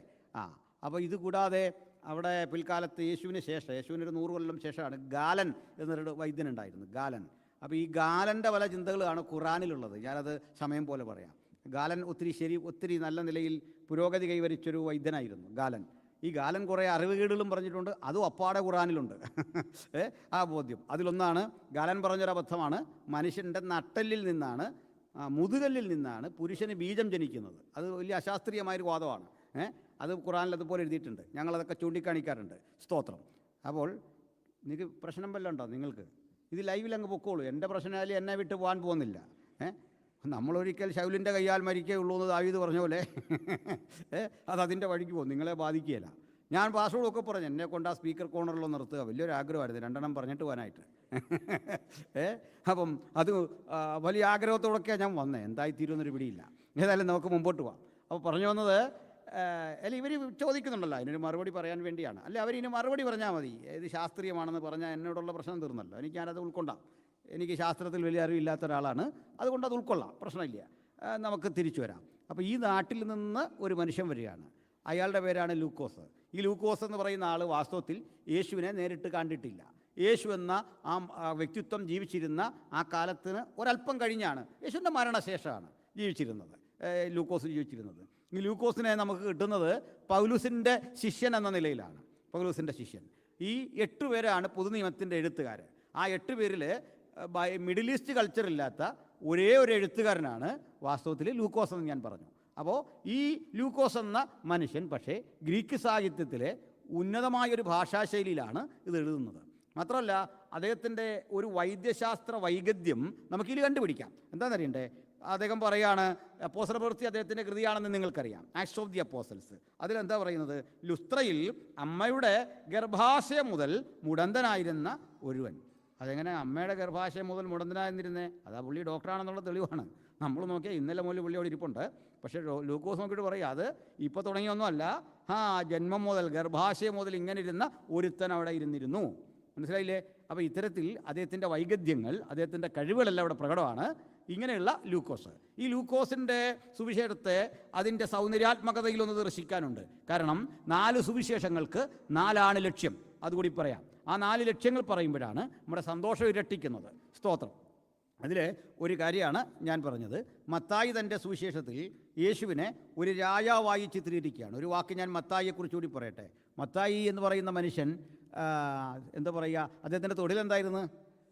ടാക്സ് കളക്ടറാണ്. അപ്പോൾ ടാക്സ് കളക്ടർ ആകുമ്പോൾ ഈ വരവും ചെലവും കണക്കും ഒക്കെ അറിയാനുള്ള ഒരു ബാധ്യതയുണ്ട്. അല്ലെങ്കിൽ വികാസം പ്രാപിക്കാത്ത അന്നത്തെ കൊമേഴ്സ്, അന്നത്തെ അക്കൗണ്ടൻസി എന്തോ അതൊക്കെ പഠിച്ചൊരു മനുഷ്യനാണ് അല്ലേ? അക്കൗണ്ടൻസി പഠിച്ചവരുണ്ടോ? കൊമേഴ്സൊക്കെ പഠിച്ചവരുണ്ടല്ലോ അല്ലേ? കൊമേഴ്സ് പഠിച്ചവരുടെ ഒരു പ്രത്യേകത എന്ന് പറഞ്ഞാൽ പ്രത്യേകിച്ച് ഒരു അപ്ഡേഷൻ വേണ്ടാത്തൊരു ടോപ്പിക്കാണ്. പ്രത്യേകിച്ച് അല്പം IT കൂടെ മനസ്സിലാക്കിയിരുന്നാൽ കൊമേഴ്സ് പഴയ മതി, അക്കൗണ്ടൻസിക്ക് വലിയ പുരോഗതി അങ്ങനെ വരുന്നില്ല. അത് സസ്റ്റെയിൻ ചെയ്യുന്ന ഒരു ആർട്ടാണ് അല്ലേ. ആർട്ടും ഒരു ശാസ്ത്രവുമാണ്, കലയുമാണ്, ശാസ്ത്രവുമാണ്. അപ്പോൾ കൊമേഴ്സ് പഠിച്ചവർക്ക് അങ്ങനെ ഒരു ഗുണമുണ്ട്. കൊമേഴ്സുകാരനെ സംബന്ധിച്ചോളം അയാളൊന്നും പ്രത്യേകിച്ച് കൂട്ടുന്നുമില്ല, അയാൾ കുറയ്ക്കുന്നുമില്ല, അയാൾ ഹരിക്കുന്നുമില്ല, ഗുണിക്കുന്നുമില്ല. പിന്നെന്താണ്, നമ്മൾ ചായ കുടിച്ചത്, നമ്മൾ യോഗം നടത്തിയത്, നമ്മൾ പെട്രോൾ അടിച്ചത്, നമ്മൾ കാറ് മേടിച്ച കണക്കെല്ലാം കൂടെ വളരെ ഭംഗിയായിട്ട് അടുക്കി റെഡിയാക്കി വെക്കുന്നു. ഇതാണ് കൊമേഴ്സ്, ശരിയല്ലേ? ചിലവെല്ലാം കൂടെ അറേഞ്ച് ചെയ്ത് ഇങ്ങനെ വെക്കുന്നു. ഒരു പ്രത്യേക തരം വൈഭവം വേണം അത് പഠിക്കാൻ. നല്ല കഴിവുള്ള ഒരാളിനെ പഠിക്കാൻ പറ്റും. പക്ഷെ അവർക്കൊരു കുറവുണ്ട്. കുറവ് മറ്റൊന്നുമല്ല, സാഹിത്യ അഭിരുചി നന്നേ കുറയും. അതാണ് സാഹിത്യ അഭിരുചി കുറവാണ്. കാരണം അവിടെ മുഴുവൻ ഈ കടം കൊടുത്തതും കടം വാങ്ങിയതും കടം കൊടുക്കുകയും മേടിക്കുകയും ചെയ്യുന്നതിൻ്റെ ഇടയ്ക്ക് എന്തോ സാഹിത്യം വരാനാണ്. പോട്ടെ അല്ലേ. അതും സ്വന്തം കാര്യത്തിലില്ല, വേറെ ആരോ കടം കൊടുത്തു, വേറൊരുത്തം മേടിച്ചു, ക്രെഡിറ്റ് എന്താ ഡെബിറ്റ് എന്താ എന്നെല്ലാം കണക്കൂട്ടി വിടുന്നതിൻ്റെ ഇടയ്ക്ക് കവിത പാടാൻ നേരം കിട്ടും. അത് പൊക്കോട്ടെ, സ്തോത്രം. അപ്പോൾ മത്തായി എന്ന മനുഷ്യന് ഇതൊക്കെ അറിയാം. അവർക്ക് പറ്റിയ പണി എന്തായിരുന്നു? ട്രഷറാക്കിയാൽ മതിയായിരുന്നു യേശുവിൻ്റെ 12 അപ്പോസ്തലന്മാരുടെ ഗണത്തിൽ ട്രഷറാക്കാൻ പറ്റിയ ആളാണ്. പക്ഷേ കർത്താവ് കൊടുത്തത് സാഹിത്യം എഴുതാനുള്ള ജോലിയാണ്. കാരണം അറിയട്ടെ, ദൈവം ഒരിക്കലും നമ്മളെ വിളിച്ചേക്കുന്നത് അറിയാവുന്ന പണി ചെയ്യാനല്ല. അറിയാൻ പാടില്ലാത്ത പണി സൈന്യത്താലല്ല, ശക്തിയാലല്ല, എൻ്റെ ആത്മാവിനാൽ, എൻ്റെ കൃപയാൽ, എൻ്റെ കൃപ നിനക്ക് മതി, സ്തോത്രം. എങ്കിലും മത്തായിയുടെ ആ വൈഭവം മുഴുവൻ ദൈവം ഉപയോഗിച്ചു. നിങ്ങൾ മത്തായി 1-ാം അധ്യായം വായിച്ചാൽ അതൊരു അക്കൗണ്ടൻസി പോലെ എഴുതിയിരിക്കുന്നത്. ഇങ്ങനെ തലമുറകൾ അബ്രഹാം മുതൽ ദാവീദ് വരെ 14, ദാവീദ് മുതൽ ക്രിസ്തുവിനോളം ബാബേൽ പ്രവാസത്തോളം 14, ബാബേൽ പ്രവാസം മുതൽ ക്രിസ്തുവിനോളം 14. കണ്ടോ, അടുക്കി വെച്ചേക്കുന്നുണ്ടോ? ജന്മങ്ങളെ മുഴുവൻ അടുക്കി റെഡിയാക്കി അന്തസ്സാക്കി അദ്ദേഹം ജോലി ചെയ്യുകയാണ്. എന്താ അതിൻ്റെ അർത്ഥം? മത്തായിയുടെ ലക്ഷ്യം യേശു എങ്ങനെ അബ്രഹാമിൻ്റെ കുലത്തിൽ ദാവീദിൻ മകനായി ജനിച്ചു എന്ന് കാണാനാണ് ഈ സുവിശേഷം എഴുതുന്നത്. ആ സുവിശേഷത്തിലുള്ള നിങ്ങൾ കാണുന്ന ഉപമയാകട്ടെ രാജാവും രാജപരിവാരങ്ങളും രാജാവിൻ്റെ കല്യാണവും കല്യാണ സദ്യയും ഇതൊക്കെയാണ് കാണുന്നത്. രാജാവും പരിവാരങ്ങളും പ്രജകളുമൊക്കെയാണ് അവിടെയെങ്കിൽ മത്തായി ശ്രദ്ധിച്ചത് യേശുവിനെ രാജാതിരാജാവായിട്ട് ഉയർത്തി കാണിക്കണം. ആ ശ്രമത്തിൽ മത്തായി വിജയിച്ചു. കൃത്യമായി രാജാതിരാജാവായി തന്നെ യേശു എന്ന ദൈവപുത്രനെ വരച്ചു കാട്ടി മത്തായി തൻ്റെ സുവിശേഷം അവസാനിപ്പിച്ചു. മാർക്കോസ് ശ്രദ്ധിച്ചത് അതൊന്നുമല്ല. മാർക്കോസ് ഒരു സമ്പന്ന കുടുംബത്തിൽ ജനിച്ചു വളർന്നയാളാണ്. ഞാനും നിങ്ങൾ അറിയുന്നത് പോലെ അദ്ദേഹത്തിൻ്റെ മാളിക മുറിയിലാണ് ദൈവസഭയുടെ ആവിർഭാവം എന്ന പാരമ്പര്യം. അങ്ങനെയാണെങ്കിൽ 120 പേരല്ല അതിലേറെ ആളുകളുണ്ട് അവിടെ കൂടിയിരിക്കാൻ. ഈ 120 പഴയ കണക്കാണ്. 3 കൂട്ടം അവിടെ കാണുന്നുണ്ട്, 3 ഗ്യാതറിങ്സ്. ഒരു ഗ്യാതറിങ് തെരഞ്ഞെടുപ്പിനാണ്, ഒരു ഗ്യാതറിങ് പ്രാർത്ഥനയ്ക്കാണ്, ഒരു ഗ്യാതറിങ്ങാണ് പെന്തക്കോസ്ത് നാൾ വന്നപ്പോൾ. അത് 120 പഴയ കണക്കാണ്. അതുകൊണ്ട് ചില പ്രസംഗിക്കുക 120 പേര് കൂടിയെന്ന് പറയും. 120 മുകളിലാകാനാണ് സാധ്യത. അത്രയും പേർക്ക് കൂടിയിരിക്കാനുള്ള സൗകര്യമുള്ള വീടാണ്. നമുക്കാർക്കെങ്കിലും ഉണ്ടോ അത്രയും വലിയ വീട്? ഇല്ല. 120 പേർക്ക് അവിടെ വന്ന് യോഗം കൂടാം. മാത്രമല്ല ഈ യേശു ആ സമയത്ത് വിളിച്ചു പറഞ്ഞാലും ഫുഡ് റെഡിയാണെന്ന്. അത് യേശു അധികാരത്തോടെ പറയാം, നിങ്ങളങ്ങോട്ട് ചെന്നാൽ മതി, ഫുഡെല്ലാം അവിടെ റെഡിയാണ്. അത്ര ഒരു വീടാണ്. അങ്ങനെ ജനിച്ചു വളർന്ന പയ്യനാണ് മാർക്കോസ്. മനസ്സിലായോ? അല്ല, കൊള്ളാവുന്ന വീട്ടിൽ ജനിച്ചു വളർന്ന സുഖസൗകര്യങ്ങളുടെ മധ്യം ജീവിച്ചു വളർന്ന ആൾ. പുള്ളിക്കൊരു അങ്കിളുണ്ടായിരുന്നു. അങ്കിൾ വലിയ തത്വജ്ഞാനിയായിരുന്നു, വലിയ അറിവുള്ള ആൾ. എനിക്ക് നിങ്ങൾക്ക് പറയാം ആളിനെ, ബർണവാസ്. അതിശക്തനായ ഒരു ചിന്തകനായ ആൾ. സൈപ്രസ് ദ്വീപുകാരനാണ്, ഭയങ്കര അറിവാണ്. സർവോരി പൗലൂസിൻ്റെ കൂടി മെൻഡറാണ്. പൗലോസിനെ കൂടി മെൻഡറിങ് നടത്താൻ പാകത്തിനുള്ള വലിയൊരു വിജ്ഞാനി. അങ്ങനെ ജ്ഞാനമുള്ള സമ്പത്തുള്ള ഒരു വീട്ടിലെ പയ്യൻ. പക്ഷേ അദ്ദേഹം യേശുവിനെക്കുറിച്ച് എഴുതുമ്പോൾ യേശുവിൽ കണ്ടത് ഒരു ദാസനെയാണ്. യേശുവിലെ ദാസ്യവൃത്തി കണ്ടിട്ട് താനും ഒരു ദാസനായി സ്വയം ചുരുങ്ങി പോകുന്നൊരു കാഴ്ച കണ്ടേ. അപ്പോൾ നോക്കണേ, നമ്മളാരും ഉദ്ദേശിക്കുന്നിടത്തല്ല ദൈവവിളിയുടെ അർത്ഥം വരുന്നത്. സ്തോത്രം. നമ്മൾ ഉദ്ദേശിക്കുന്ന പോലെ അല്ലത്. അതുകൊണ്ടാണ് പറഞ്ഞ സഹോദരന്മാരെ, നിങ്ങളുടെ വിളിയും തിരഞ്ഞെടുപ്പും അധികം ഉറപ്പാക്കണം. സ്തോത്രം. ഒരു ദാസനായിരിക്കുന്നതിൽ ഈ സമ്പന്നൻ സന്തോഷം കണ്ടെത്തുകയാണ്. സ്തോത്രം. അതിൽ ആനന്ദം കണ്ടെത്തുകയാണ്. എനിക്കെങ്ങനെയൊക്കെ അങ്ങയുടെ പാദസേവ ചെയ്യാം, എനിക്ക് എങ്ങനെയൊക്കെ നിൻ്റെ മുമ്പിൽ ഒരു വിനീത ദാസനായിരിക്കാം. എൻ്റെ തലക്കനങ്ങൾ മുഴുവൻ ഇവിടെ ഞാൻ മാറ്റിവെക്കുന്നു, എൻ്റെ പ്രൗഢിയെല്ലാം ഞാൻ ഇവിടെ മാറ്റിവെക്കുന്നു. എനിക്ക് നിൻ്റെ മുമ്പിൽ എങ്ങനെ വിനയാന്വിതനാകാം. സ്തോത്രം. മത്തായി എന്ന കണക്കെഴുത്തുകാരൻ അതുവരെ റോമാ ഗവൺമെൻറ്റിന് വേണ്ടി കണക്ക് കുറിച്ച് നടന്നവൻ പറയാ, ഇനി ആയുസ്സുള്ളിടത്തോളം ഈ കരങ്ങൾ നിനക്ക് വേണ്ടി ചലിച്ചുകൊണ്ടിരിക്കും. എൻ്റെ രാജാവ് അങ്ങ് മാത്രമാണ്, എൻ്റെ കർത്താവ് അങ്ങ് മാത്രമാണ് എന്ന് മത്തായി പറഞ്ഞപ്പോൾ ആ രാജാതിരാജാവിൻ്റെ പാദം സേവിക്കാൻ പാകത്തിന് മാർക്കോസ് സ്വയം തുനിഞ്ഞിറങ്ങുകയാണ്. ലൂക്കോസ് വ്യത്യസ്തനാണ്. അദ്ദേഹം അതിനൊക്കെ അപ്പുറത്ത് വേറൊരു തലമാണ് അദ്ദേഹത്തിൻ്റെത്. കാരണം ഇദ്ദേഹം ഒത്തിരി മനുഷ്യരെ പരിചയപ്പെട്ടിട്ടുണ്ട്. നേരിട്ടല്ല, 2 കാലഘട്ടത്തിലൊക്കെ ഉള്ള മനുഷ്യരെ. അതിലൊരാൾ സോക്രട്ടീസ് ആയിരുന്നു, മറ്റൊരാൾ പ്ലേറ്റോ ആയിരുന്നു, ഡയോജനസ് ആയിരുന്നു, ഇനിയൊരാൾ. ഇങ്ങനെ ചിന്തകന്മാരെ തന്നെ കേട്ടും പഠിച്ചും മനസ്സിലാക്കിയും അറിവിൻ്റെ നാട്, ആ നാട്ടിൽ ജനിച്ചു വളർന്ന ഈ ലൂക്കോസിന് ഒരു പ്രത്യേകത. ലൂക്കോസ് അദ്ദേഹത്തിൻ്റെ സുവിശേഷത്തിൽ അദ്ദേഹത്തിൻ്റെ നാട്ടിൽ പ്രചരിച്ചിരുന്ന ഒരു വലിയ ആശയമുണ്ടായിരുന്നു. എന്താണ് ആ വലിയ ആശയം? ഒരു മനുഷ്യനെപ്പറ്റിയുള്ള അന്വേഷണത്തിൻ്റെ കഥ ഗ്രീക്ക് തത്വചിന്തയിലുണ്ട്. ഇതിൽ ചിലരെങ്കിലും കേട്ട് കാണും. ഒരിക്കൽ ഡയോജനസ് എന്നു പേരായ ഒരു സാത്വികൻ, ഒരു ചിന്തകൻ, തത്വചിന്തകൻ, ഫിലോസഫറാണ്. അദ്ദേഹത്തിന് ചില രസകരങ്ങളായ സ്വഭാവമുണ്ട്. ഇങ്ങനെ സൂര്യനെ നോക്കി അദ്ദേഹം നിന്നാൽ മണിക്കൂറുകൾ അവിടെ നിൽക്കും. അദ്ദേഹം ചിലപ്പോൾ അസ്തമയം നോക്കി ഇങ്ങനെ നിൽക്കും, എന്തൊക്കെയോ ചിന്തിച്ച് നിൽക്കുന്ന, വഴിയിൽ നിന്നൊന്നും മാറൂല. ഒരു ദിവസം ചക്രവർത്തി അതിലെ വരുമ്പോൾ ഇദ്ദേഹം ആ വഴിയിൽ ഇങ്ങനെ നിൽക്കുകയാണ്. ചക്രവർത്തിക്ക് മുമ്പ് എല്ലാവരും വഴി മാറി കൊടുക്കേണ്ടതാണ്, പുള്ളി ഇതൊന്നും ശ്രദ്ധിച്ചില്ല. അപ്പം മാറാൻ പടൻ പറഞ്ഞിട്ടും പുള്ളി മാറാതെ ഇങ്ങനെ ശ്രദ്ധിച്ച് നിൽക്കുമ്പോൾ ചക്രവർത്തി പറഞ്ഞു, ആരാ അത്? സാർ, അതൊരു ഗുരുവാണ് പ്രഭു, അതൊരു ഗുരുവാണ്, ചിന്തകനാണ്. അപ്പോൾ മാന്യനായ ചക്രവർത്തി പറഞ്ഞു, അദ്ദേഹം അവിടെ നിൽക്കട്ടെ. മനസ്സിലായില്ലേ? അദ്ദേഹം അവിടെ നിൽക്കട്ടെ, നമുക്ക് വഴി മാറിയിപ്പം, എങ്കിലും അദ്ദേഹത്തെ ഒന്ന് പരിചയപ്പെടാം. അദ്ദേഹം തീർന്നിറങ്ങിച്ചെന്ന് ഡയോജനസിനെ കണ്ടിട്ട് തൊട്ട് മുമ്പിൽ എന്നിട്ട് പറഞ്ഞു, ഗുരു, ഞാൻ ഇന്ന് രാജ്യം ഭരിക്കുന്ന ചക്രവർത്തിയാണ്. അങ്ങേക്ക് എന്താണ് വേണ്ടത് പറയൂ, അങ്ങേക്ക് വേണ്ടതൊക്കെ ഞാൻ ചെയ്തു തരാം. ഞാൻ അങ്ങയെ ബഹുമാനിക്കുന്നു, ഞാൻ അങ്ങയുടെ അറിവിനെ ബഹുമാനിക്കുന്നു. അപ്പോൾ ഇദ്ദേഹം ചോദിച്ചു, എന്ത് ചോദിച്ചാലും തരുമെന്ന് പറഞ്ഞു. അദ്ദേഹം പറഞ്ഞു, അങ്ങേക്ക് ചെയ്യാൻ പറ്റിയൊരു കാര്യമാണ് ഞാൻ ചോദിക്കുന്നത്, രാജ്യമൊന്നുമല്ല, പണമൊന്നുമില്ല. എന്താണ്? താങ്കൾ എൻ്റെ വെളിച്ചം തടയാതെ മാറി നിൽക്കണം, ഇതാണ് വേണ്ടത്. ഈ സൂര്യവെളിച്ചം എൻ്റെ മുമ്പിൽ നിന്ന് മാറ്റുന്നത് താങ്കളാണ്, താങ്കൾ ഒന്ന് മാറി നിൽക്കണം. ചക്രവർത്തി അത്ഭുതപ്പെട്ടു പോയി. അദ്ദേഹം പോയപ്പോൾ മന്ത്രി ചോദിച്ചു, അദ്ദേഹം പറഞ്ഞതിൻ്റെ അർത്ഥം പിടികിട്ടിയോ? ചക്രവർത്തി പറഞ്ഞു, ഇല്ല, പറയൂ. അദ്ദേഹം പറഞ്ഞത്, ശരി വെളിച്ചം നമ്മിലേക്ക് വരാനുള്ള തടസ്സം ഈ അധികാരമാണ്. താങ്കൾ മാറാതെ മനുഷ്യന് സത്യവെളിച്ചം കിട്ടത്തില്ല. ഇത്തരത്തിലെ ചിന്തനായിരുന്നു അദ്ദേഹമാണ്. ഒരു പട്ടാപ്പകൽ ശരറാന്തലും കത്തിച്ച് നമ്മൾ ഏതൻസ് എന്ന് വിളിക്കുന്ന ഒളിമ്പിക്സൊക്കെ തുടങ്ങിയ അഥേന അതിൻ്റെ തെരുവിലൂടെ ഈ വെളിച്ചം കത്തിച്ചു പോവാണ്, റാന്തൽ കത്തിച്ചു പോവാണ്, പഴയ വിളക്ക്. അപ്പോൾ കണ്ടവരൊക്കെ ചോദിച്ചു, ഇതെന്തോ ഇപ്പോൾ? അദ്ദേഹം പറഞ്ഞു, ഞാനൊരു വലിയ അന്വേഷണമാണ്. എന്തന്വേഷണം? എനിക്കൊരു മനുഷ്യനെ കാണാൻ ആഗ്രഹമുണ്ട്. ഞങ്ങളൊന്നും മനുഷ്യരല്ലേ?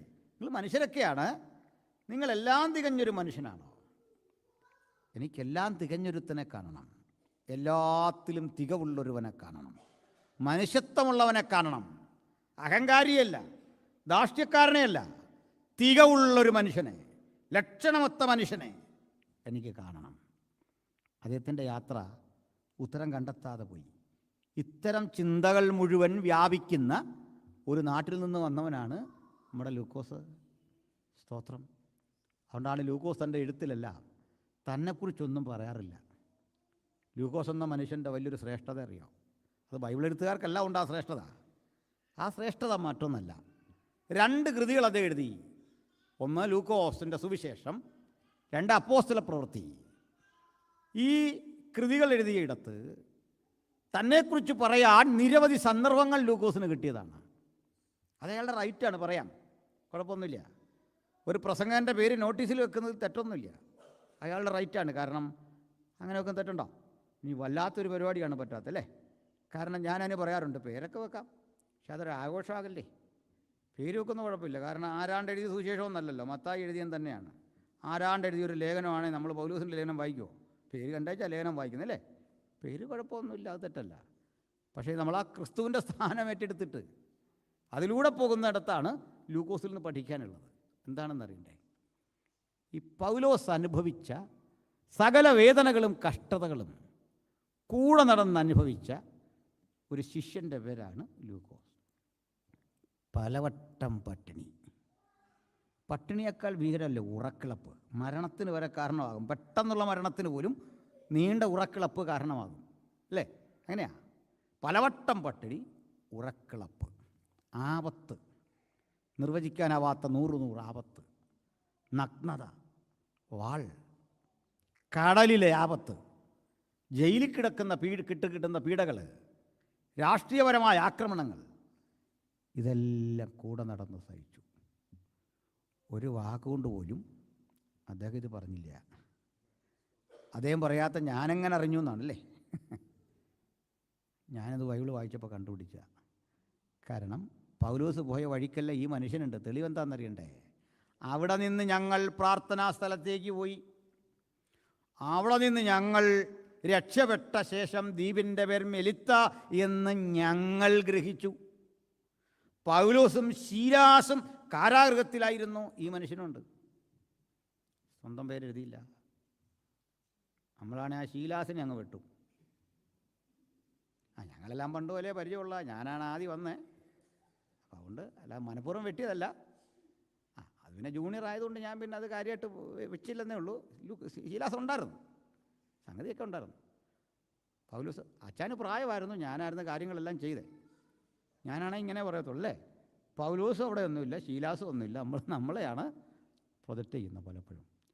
പക്ഷേ ഈ അടിയെല്ലാം കൊണ്ട മനുഷ്യൻ, ഈ വേദനകളിലെല്ലാം കടന്നുപോയ മനുഷ്യന് വേറൊരു ഗുണം കൂടെ ഉണ്ടായി. എന്താണത്? ഈ വരും വഴിക്ക് ശീലാസൊക്കെ ഓരോ സഭകളിൽ പാസ്റ്റർമാരായി. ദൈവം അങ്ങനെ ആക്കി പൗലോസ്. നല്ലത്. തിമത്യോസിനെ കിട്ടി ലുസ്ത്രയിൽ വെച്ച്.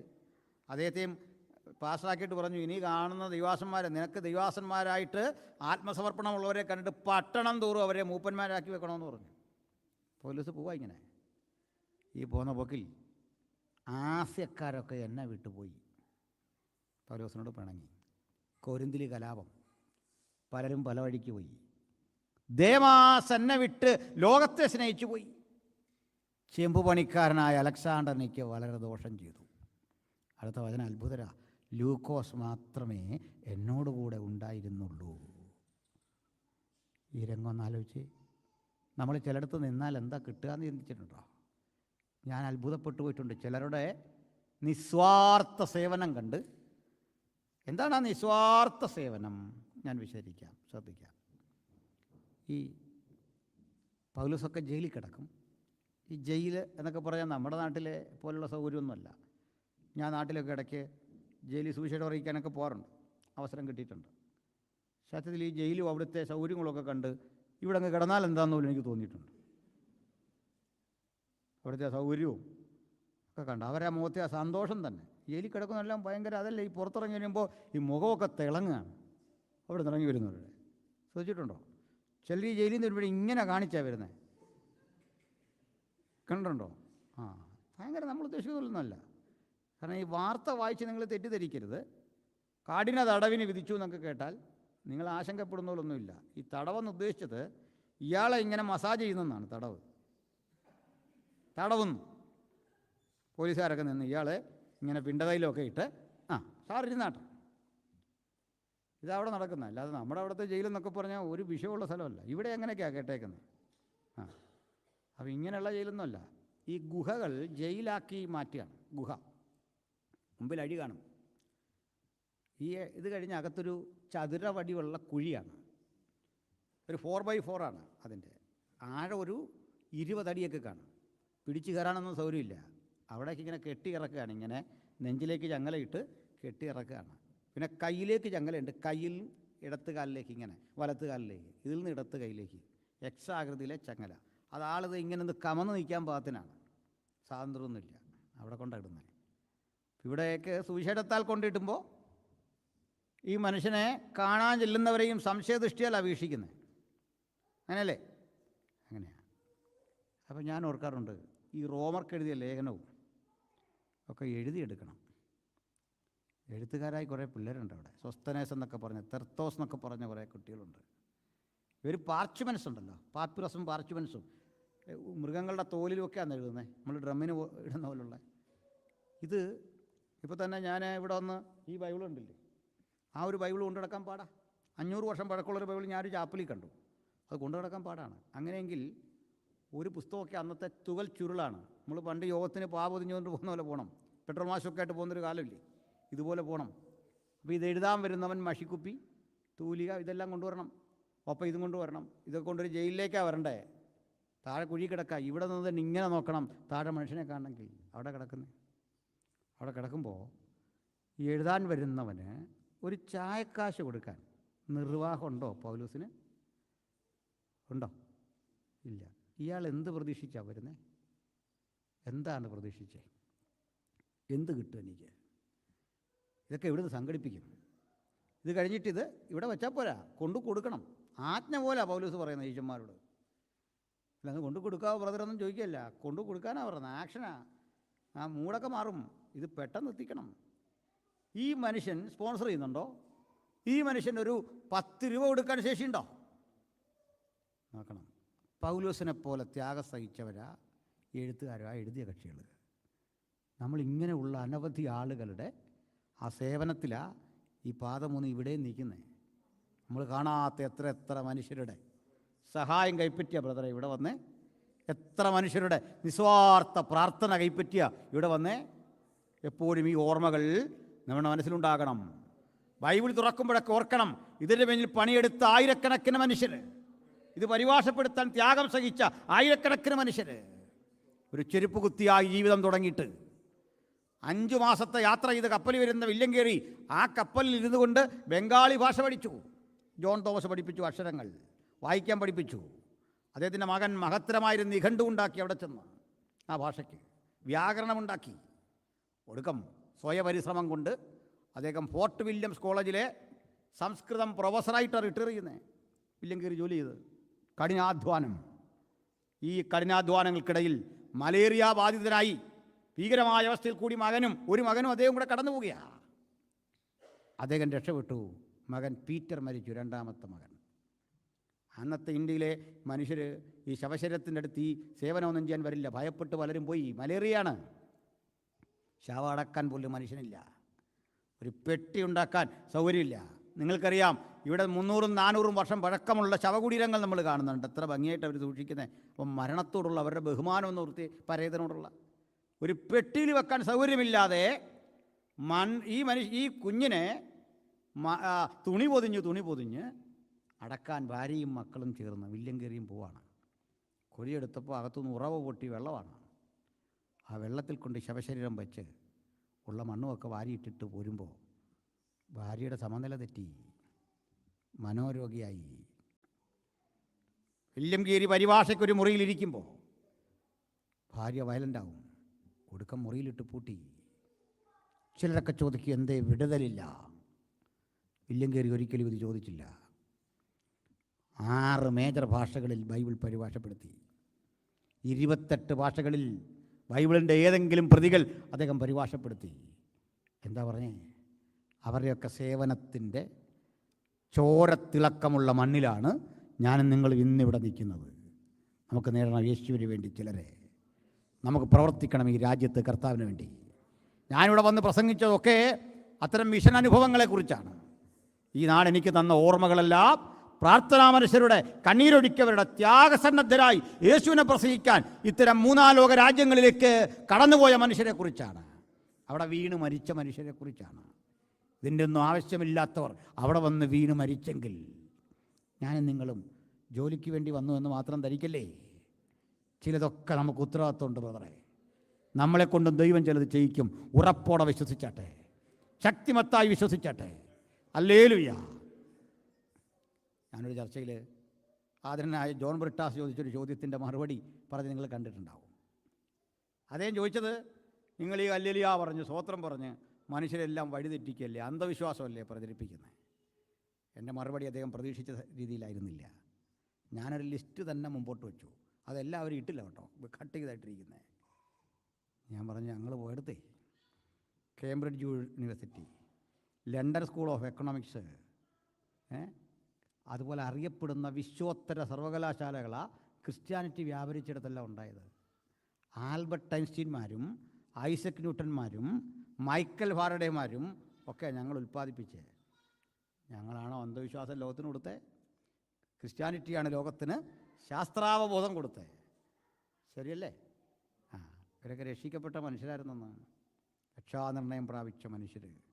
ഇവിടെ എത്തിസ്റ്റുകൾ തോറ്റുപോകുന്ന ഒരു സന്ദർഭം അവിടെയാണ്. ഞാൻ നിരീശ്വരന്മാരായ ആൾക്കാരുമായി ഒരു സംവാദത്തിൽ ചോദിച്ചൊരു ചോദ്യമുണ്ട്. നിങ്ങൾ ലോകത്തിന് കൊടുത്ത സംഭാവന എത്ര? പറയൂ. ഞാൻ പറയും, ഈ കോവിഡ് കാലത്തും സുഭിക്ഷ ഭക്ഷണം കഴിച്ചു മനുഷ്യർ ലോകത്തെല്ലാം ഉള്ളത്. ആ ഭക്ഷണം കഴിക്കാൻ കാരണം ജനിതക ശാസ്ത്രം, ജനറ്റിക് എഞ്ചിനീയറിങ്ങിൻ്റെ വളർച്ചയാണ്. ആ ജനറ്റിക് എഞ്ചിനീയറിങ്ങിന് ബീജാഭാവം നൽകിയത് ഗ്രിഗർ മെണ്ടൽ എന്നു പേരായ ഒരു ദൈവദാസനാണ്. വൈദ്യുതിയുടെ പിതാവ് മൈക്കൽ ഫാരഡെ നമ്മളെപ്പോലൊരു വാസന മകനാണ്. ഐസക് ന്യൂട്ടൺ ക്രിസ്തീയ വിദ്യാഭ്യാസത്തിൽ ഏറ്റവും അധികം ശ്രദ്ധ ചെലുത്തിയ മനുഷ്യനാണ്. ബൈബിളിലെ ദാനിയേൽ പ്രവചനത്തിനും വെളിപ്പാട് പുസ്തകത്തിനും വ്യാഖ്യാനം എഴുതിയ മനുഷ്യനാണ്. മനസ്സിലായിക്കൊള്ളണം. ഇത്തരത്തിലുള്ള അനവധി ചിന്തകന്മാരെ ഉൽപ്പാദിപ്പിച്ച ഒരു നാട്. സ്തോത്രം. അവർ ജോലിയൊക്കെ ചെയ്തേ. നിങ്ങളും ജോലി ചെയ്യണം, കുഞ്ഞുങ്ങൾക്ക് ജോലി ചെയ്യണം, കുഴപ്പമില്ല. ആ ജോലിക്കൊപ്പം നമുക്കിനിയും വേണം ഇത്തരം ചിന്തകന്മാരെ. കുഞ്ഞുങ്ങളെല്ലാം വിശ്വാസത്താൽ ഇങ്ങനെ കണ്ട് പ്രാർത്ഥിച്ചാട്ടെ, ഇവരെല്ലാം ലക്ഷ്യമിട്ട് പ്രാർത്ഥിച്ചാട്ടെ. നമ്മളിവിടെ വന്ന് പലതും കാണുന്നുണ്ട്.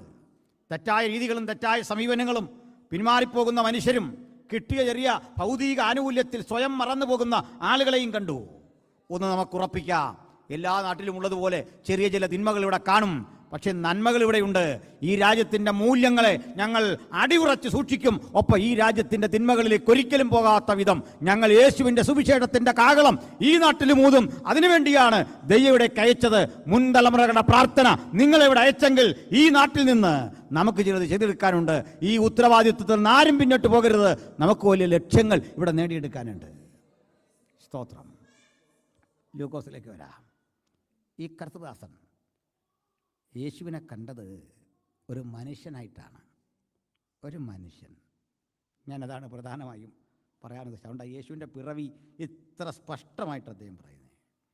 അദ്ദേഹം പറഞ്ഞു യേശു ഒരു മനുഷ്യൻ. അത് മൂന്നിനെയും എതിർത്തല്ല പറയുന്നുണ്ട്, കോൺട്രഡിക്ഷൻ ഒന്നുമല്ലത്. മത്തായി യേശു ഒരു രാജാവാണ്, അങ്ങ് പറഞ്ഞത് ശരി തന്നെ. മാർക്കോസ് അവൻ ഭാരം വഹിക്കുന്ന ദാസനാണ്, ശരി തന്നെ. ലൂക്കോസ് പറഞ്ഞു ഒപ്പം സർവവും തികഞ്ഞ മനുഷ്യനാണ് നമ്മുടെ കർത്താവായ യേശു ക്രിസ്തു. ഫൈനലായിട്ട് യോഹന്നാൻ വന്നിട്ട് പറഞ്ഞു ഇത് മൂന്നും ശരി, പക്ഷേ സാക്ഷാൽ ദൈവമാണവൻ. ഇങ്ങനെ 4 സുവിശേഷം. മനസ്സിലായില്ലേ? സ്തോത്രം. ഒരു പ്രോബ്ലം ഞാൻ തന്നെ അതിന് സൊല്യൂഷൻ പറഞ്ഞിട്ട് പോകാം. ഈ ജെറിക്കോ എന്ന് പറയുന്ന സ്ഥലം കണ്ടിട്ടുള്ളവരുണ്ടോ? ഇസ്രയേലിൽ പോയിട്ടുള്ളവരുണ്ടോ? ഇസ്രയേലിൽ പോയിട്ടുള്ളവർ എരിഹോ കണ്ടിട്ടുണ്ടോ? പോയിട്ടുള്ളവരില്ല? പോയിട്ടുള്ളവരെന്ന് ഞാൻ കൂടെ ചോദിക്കാൻ കാരണം എനിക്ക് ധൈര്യമായിട്ട് പറയാൻ വേണ്ടിയാണ്.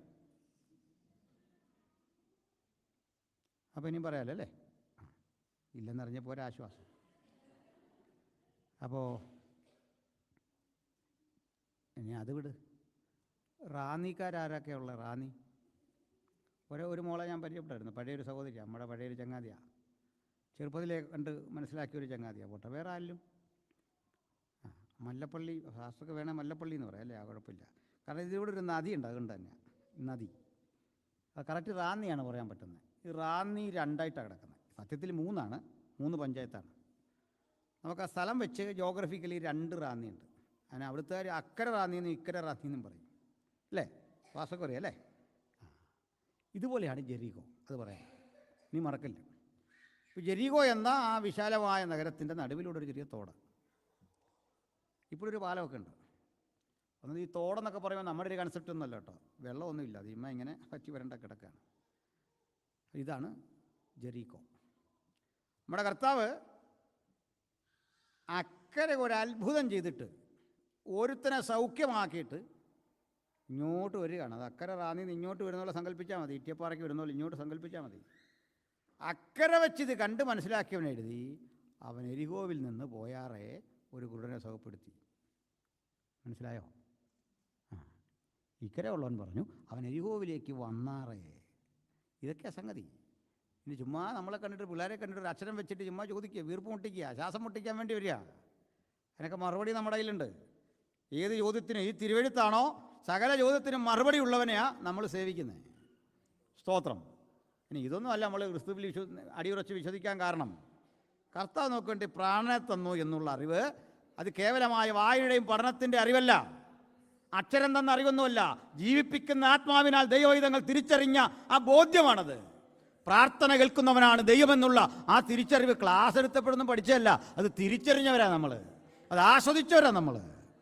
സ്തോത്രം. ഇവയെല്ലാം ചേർന്ന് പോകണം, അങ്ങനെയാണ്. സ്തോത്രം. ഞാനതിലേക്കൂടെ വരട്ടെ. യേശു ഒരു മനുഷ്യനാണ്. എനിക്ക് യേശുവിൻ്റെ മനുഷ്യത്വം പ്രസംഗിക്കാനാണ് കൂടുതൽ ഇഷ്ടം. യേശുവിൻ്റെ ദൈവത്വം ഇഷ്ടമാണ്, പക്ഷെ മനുഷ്യത്വം അതിലേറെ ഇഷ്ടമാണെന്ന് പറഞ്ഞാൽ തർക്കം വേണ്ട. എന്താണ് കാരണം? അതിന് കാരണമുണ്ട്.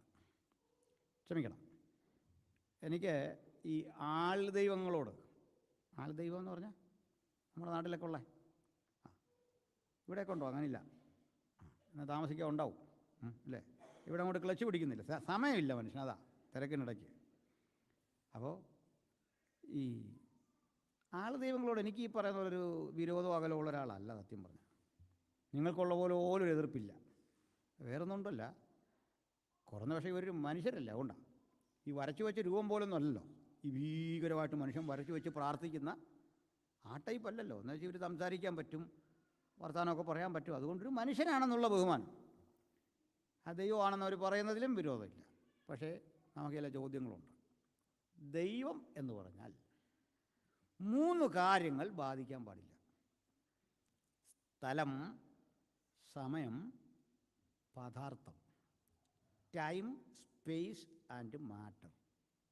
ഇതാണ് ഞാനീ പറഞ്ഞത്. മനസ്സിലായല്ലോ? ഇത് 3 ബാധിക്കരുത്, ദൈവത്തിന് ബാധിക്കരുത്. ശരിയാണോ?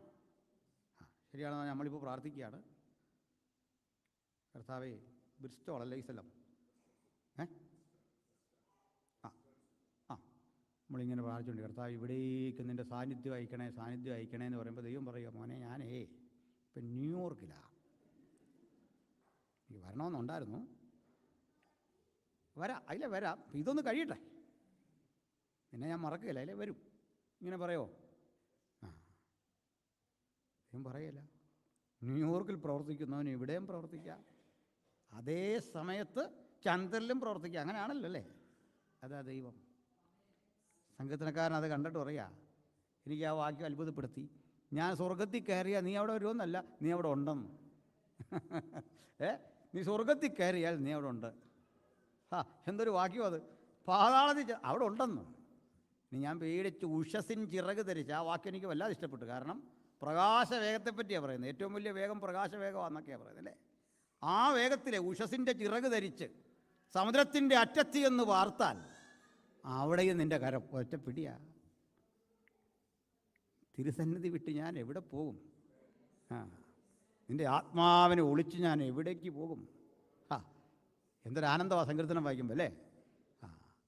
ഞാനൊരുത്തനോട് ചോദിച്ചേടാ, നിൻ്റെ കിതാബിൽ ഇത്ര ഒരു സാധനം ഒന്ന് കാണിച്ചാൽ, ഇത്ര ഒരെണ്ണം. ഇത് വായിക്കുമ്പോഴേ നമുക്കിതെല്ലാം കളഞ്ഞിച്ചങ്ങ് പോകാൻ തോന്നും അല്ലേ? നമ്മളിതെല്ലാം കളഞ്ഞിച്ച് പോകാനുള്ളവരാണെന്നേ, സംശയമൊന്നും വേണ്ട. നമ്മളിതെല്ലാം കളയുന്നൊരു ദിവസം സംശയം വേണ്ട. ഇപ്പം ഇത് വേണ്ടെന്നാണോ ഇതൊന്നും? അതും തെറ്റാ. ഇതൊക്കെ വേണം. കർത്താവ് വരുമെന്നും പറഞ്ഞ് നമുക്ക് ഈ ലോകം കളഞ്ഞ് ജീവിക്കണമെന്നാണോ? അങ്ങനെയാണോ? ഉത്തരവാദിത്തമില്ല ജീവിക്കാനുള്ള ലൈസൻസാണോ കർത്താവ് വരുമെന്നുള്ളത്? അല്ല. ഈ ലോകത്തിൽ എങ്ങനെ ജീവിക്കണമെന്ന് ഞാൻ പറയാം. നമ്മുടെ കുഞ്ഞുങ്ങളൊക്കെ ഈ ഗെയിമാണ് കളിക്കുന്നത് അല്ലേ? അല്ലേ? നമ്മളൊക്കെ ചെറുപ്പത്തിൽ എന്തുമായിരുന്നു കളിക്കുന്നത് ചെറിയ കുട്ടികളായിരിക്കുമ്പോൾ? ആണുങ്ങൾ കുട്ടിയും കോലും അങ്ങനെയൊക്കെ. പെൺപിള്ളേർ കളിക്കുന്നത് എന്തായിരുന്നു? ഈ ചിരട്ടയ്ക്കകത്ത് അല്ലേ? മണ്ണുമൊക്കെ നിറച്ച് ഒരു ചെറിയ ബ്ലേഡിൻ്റെ മുറി എവിടുന്നേലും സംഘടിപ്പിച്ച് അതുമൊക്കെ അരിഞ്ഞ് അങ്ങനെയൊക്കെ ഒരു കളിയില്ലായിരുന്നോ? അതായിരുന്നു പണ്ട്. ഇത് ഈ സമ്മതിക്കാനുള്ള മടി അത്രയും പ്രായം ഇല്ലെന്ന് കാണിക്കാനാണ്. എനിക്ക് മനസ്സിലായി. അന്ന് മൂളാനൊരു ബുദ്ധിമുട്ടുണ്ടെന്നറിയോ? ഞങ്ങൾക്ക് അത്രയും പ്രായമൊന്നും ആയില്ല. സമ്മതിച്ചു, കുഴപ്പമില്ല. അപ്പോൾ ഈ കളിക്കുന്ന പിള്ളേർ ഇങ്ങനെ കളിക്കുമ്പോൾ ആ കളിക്കുന്ന അത്രയും നേരം ഇവരിത് സീരിയസ് ആയിട്ടാണ് എടുത്തേക്കുന്നത്. ഇത് ഒറിജിനൽ ബിരിയാണിയായിട്ടാണ്, ചോറായിട്ടാണ് ഇവർക്ക് തോന്നുന്നത്. അങ്ങനെ തന്നെ ധരിച്ചേക്കുന്നത്. ഇടയ്ക്ക് അതാ പോയിട്ട് ഇങ്ങനെ അരയ്ക്കുന്നു. ഞാൻ ചെറുപ്പത്തിൽ കണ്ടൊരു രംഗമുണ്ട്. എൻ്റെ പെങ്ങന്മാരുടെ മക്കളിങ്ങനെ കളിക്കുക. ഇങ്ങനെ അരച്ചുകൊണ്ടിരിക്കുമ്പോഴേക്ക് ഫോൺ വന്നതായിട്ട് ഓടി ഒരാൾ ചെന്ന് ഫോണ് ഇങ്ങനെ എടുത്ത് സംസാരിക്കുക. അപ്പം മറ്റേ ആൾ പറയുന്നത് അരയ്ക്കുകയാണോ എന്ന് ചോദിക്കുന്നു മറ്റേ ആളിനോട് ഫോണിൽ. അപ്പം മറ്റേ പുള്ളിക്കാരി അവിടെ നിന്ന് ചോദിക്കുക എങ്ങനെയാണ് കണ്ടതെന്ന്. കാരണം ദൂരെയാണെന്നുള്ള സങ്കല്പത്തില്ല. അപ്പോൾ അതിൻ്റെ അർത്ഥം ദൂരെ ഇരിക്കുവാണെങ്കിൽ കാണാൻ പറ്റത്തില്ലല്ലോ എങ്ങനെയാണ് കണ്ടതെന്ന്, അരയ്ക്കുകയാണെന്നുള്ള വിവരം. അപ്പോൾ അവരുടെ ലോകം അത് ലൈവാണ്. അവരത് അങ്ങനെ തന്നെയാണ് കരുതുന്നത്. എൻ്റെ അറിയണേ നിങ്ങളതിലേക്കാണ് പോകുമ്പോൾ ഒന്ന് ചവിട്ടിക്കളഞ്ഞത്. ആൺപിള്ളേർ അതിലേ പോകുമ്പോൾ ഈ വണ്ടി ഓടിച്ച് പോയിട്ട് കാലൊരു തട്ട അറിയാത്ത ഇതല്ലേ? പെൺപിള്ളേർ കൊല്ലും നമ്മളെ. ഇങ്ങനെ തട്ടിക്കളഞ്ഞ. കാരണം അവരത് റിയലായിട്ട് അവർക്ക് തോന്നുന്നേ. അവർക്കൊരു സംശയമില്ല ഇതാണ് കറക്റ്റ്. നമ്മൾ കാണാതെ ഇവർ ചോറിങ്ങനെ തിന്നുന്നുണ്ട്. ഉണ്ടാക്കിയ സാധനം മണ്ണ് അങ്ങോട്ടും ഇങ്ങോട്ടൊക്കെ നോക്കിയിട്ട് തല്ലി കിട്ടുമെന്നുള്ളത്. ഇങ്ങനെ ഇരിക്കെ ഒരു 12:30 1 മണിയൊക്കെ ആകുമ്പോൾ കിച്ചണിൽ നിന്ന് യഥാർത്ഥ ഭക്ഷണത്തിൻ്റെ ആ സുഗന്ധമില്ലേ, അതിങ്ങോട്ട് വരുമ്പോൾ എവർ തന്നെ ഇതൊരൊറ്റ ചവിട്ടിന് ദൂരെ കളഞ്ഞിട്ട് ഓടിപ്പോയി അകത്ത് കയറും. കണ്ടിട്ടില്ലേ? ഇതുപോലെ ഇവിടുത്തെ അനുഗ്രഹമല്ല. ഓരോ ദിവസം കളയും, നമ്മളങ്ങ് പോവും. അതിനുള്ളവർ നമ്മൾ പൊരുളായത് വരുമ്പോൾ നിഴലായതൊക്കെ പൊക്കോളും. ഹല്ലേലൂയ. അതിനുള്ളവരാണ് നമ്മൾ. സ്തോത്രം. അപ്പോൾ വചനത്തിലേക്ക് തിരിച്ചു വരാം. അപ്പോഴേ കർത്താവിൻ്റെ മനുഷ്യത്വം ഞാനെന്ന് പറയാൻ അതിൻ്റെ ഒരു കാരണമുണ്ട്. നമ്മുടെ കർത്താവിനെ ഏറ്റവും ഇഷ്ടം, യേശുവിന് ഒത്തിരി ടൈറ്റിൽസ് ഉണ്ട്, ഒത്തിരി പേരുകൾ. നമുക്കറിവുള്ള കുറേ പേരുണ്ട്. ദൈവപുത്രൻ, മനുഷ്യപുത്രൻ, ഇമ്മാനുവൽ, ഇങ്ങനെ ഒത്തിരി പേരുകളില്ലേ. ടൈറ്റിൽസ് ഓഫ് ജീസസ് എന്ന് പറഞ്ഞാൽ പഠിക്കാറ് സബ്ജക്റ്റാണ്, വലിയൊരു സബ്ജക്റ്റാണ് അല്ലേ, യേശുവിൻ്റെ പേരുകൾ. പക്ഷേ യേശു ഏറ്റവും അധികം എൻജോയ് ചെയ്ത പേര് മനുഷ്യപുത്രൻ. ദൈവപുത്രൻ എന്നൊരിടത്ത് രണ്ടിടത്തും കണ്ടേ പറയുന്നു, നമ്മൾ വിളിക്കുന്നുണ്ട്. പക്ഷേ യേശു പറയുന്ന പേരെന്താ? മനുഷ്യപുത്രൻ. തന്നല്ല, ഞാൻ ആദ്യം പറഞ്ഞൊരു ഉദാഹരണത്തിലേക്കൊന്ന് വരികയാണ്. ദൈവം സ്ഥലത്തിനും കാലത്തിനും അതുപോലെ ടൈം സ്പേസ് മാറ്ററിന് വിധേയരാകരുത് എന്ന് പറഞ്ഞു. നമ്മുടെ ആൾദൈവങ്ങളെ അവിടെയാണ് നമ്മൾ ഉൾക്കൊള്ളാത്തത്. അവർ ടൈമിനും സ്പേസിനും മാറ്ററിനും വിധേയരാ. അങ്ങനല്ലേ? എന്നുവെച്ചാൽ നമ്മുടെ നാട്ടിൽ നിന്നൊക്കെ ഐക്യരാഷ്ട്രസഭയിലൊക്കെ വന്ന് ഈ ദൈവങ്ങൾ പ്രസംഗിക്കുന്നുണ്ട്. അതിങ്ങനെ അവിടെ ഐക്യരാഷ്ട്രസഭയുടെ ആ ആടിച്ചൂരത്തിലേക്ക് ഭിത്തി തുളച്ച് പ്രത്യക്ഷപ്പെടുകയാണോ? ഇങ്ങനെ പോഞ്ഞു വന്നിറങ്ങുകയാണോ? അല്ല. നമ്മളൊക്കെ വന്ന പോലെ തന്നെ ഇമിഗ്രേഷൻ ക്ലിയറൻസ് എല്ലാം കഴിഞ്ഞ് പലതരം പാശ്ചാത്യ രാജ്യം അങ്ങനെ വല്ല ഇറക്കുമോ? മൻമോഹൻ സിംഗിൻ്റെ തലപ്പാ അഴിച്ച കക്ഷികളാണ്. ഇങ്ങനെ സമ്മതിക്കുമോ? അഴിക്കാൻ പറ്റില്ല, പൊക്കോളാൻ പറയും. അവിടെ വിട്ടുവീഴ്ചയൊന്നുമില്ല, ഇങ്ങനെ വരണം. അങ്ങനെയാണ്. എന്തിനാ പറഞ്ഞതെന്നറിയണ്ടേ? നമ്മളെക്കാൾ ബുദ്ധിമുട്ടാണ് ഇവർക്ക് ഇവിടെ ഇറങ്ങാൻ. അതിൻ്റെ കാരണം ഈ ഗ്രീൻ ചാനൽ വഴി ഇറക്കം നടക്കുകയില്ല. SLC പാസ്സല്ല, ഇമിഗ്രേഷൻ ക്ലിയറൻസ് കിട്ടത്തില്ല. പിടികിട്ടിയോ? പിന്നെ അവർക്ക് ഒരു ഗുണം ഉണ്ടായിരുന്നു, ഒരു ദീർഘദൃഷ്ടി. അതിനെ സമ്മതിക്കാതിരിക്കാൻ വയ്യ. ഒരു ദീർഘദൃഷ്ടി, ദീർഘകാലം മുമ്പോട്ട് ചിന്തിക്കാനുള്ള ഒരു കഴിവ്. അതായത് SLC പാസ്സാകുകയില്ല എന്നറിഞ്ഞുകൊണ്ട് 2ാം ക്ലാസ്സിലെ പണി നിർത്തി. അത് മുൻകൂട്ടി അവർക്കറിയാമായിരുന്നു, അവിടെ വരെ പോകാനുള്ള കപ്പാസിറ്റി ഇല്ലെന്നറിഞ്ഞുകൊണ്ട്. അതവരുടെ ഒരു മുൻകൂട്ടിയുള്ളൊരു കാഴ്ചപ്പാടാണ്. അവരുടെ ചെല്ലാം 4ാം ക്ലാസ്സൊക്കെ ആയപ്പോഴേക്ക് ഏതാണ്ട് തുടങ്ങിയിട്ട് വലിയ മുടക്കില്ല ചെയ്യാൻ പറ്റിയ പണിയാണിതെന്ന് ഓർത്ത് ഏതായാലും വ്യവസായം ക്ലച്ച് പിടിച്ചു, നല്ല രീതിയിൽ അങ്ങ് ക്ലച്ച് പിടിക്കുകയും ചെയ്തു.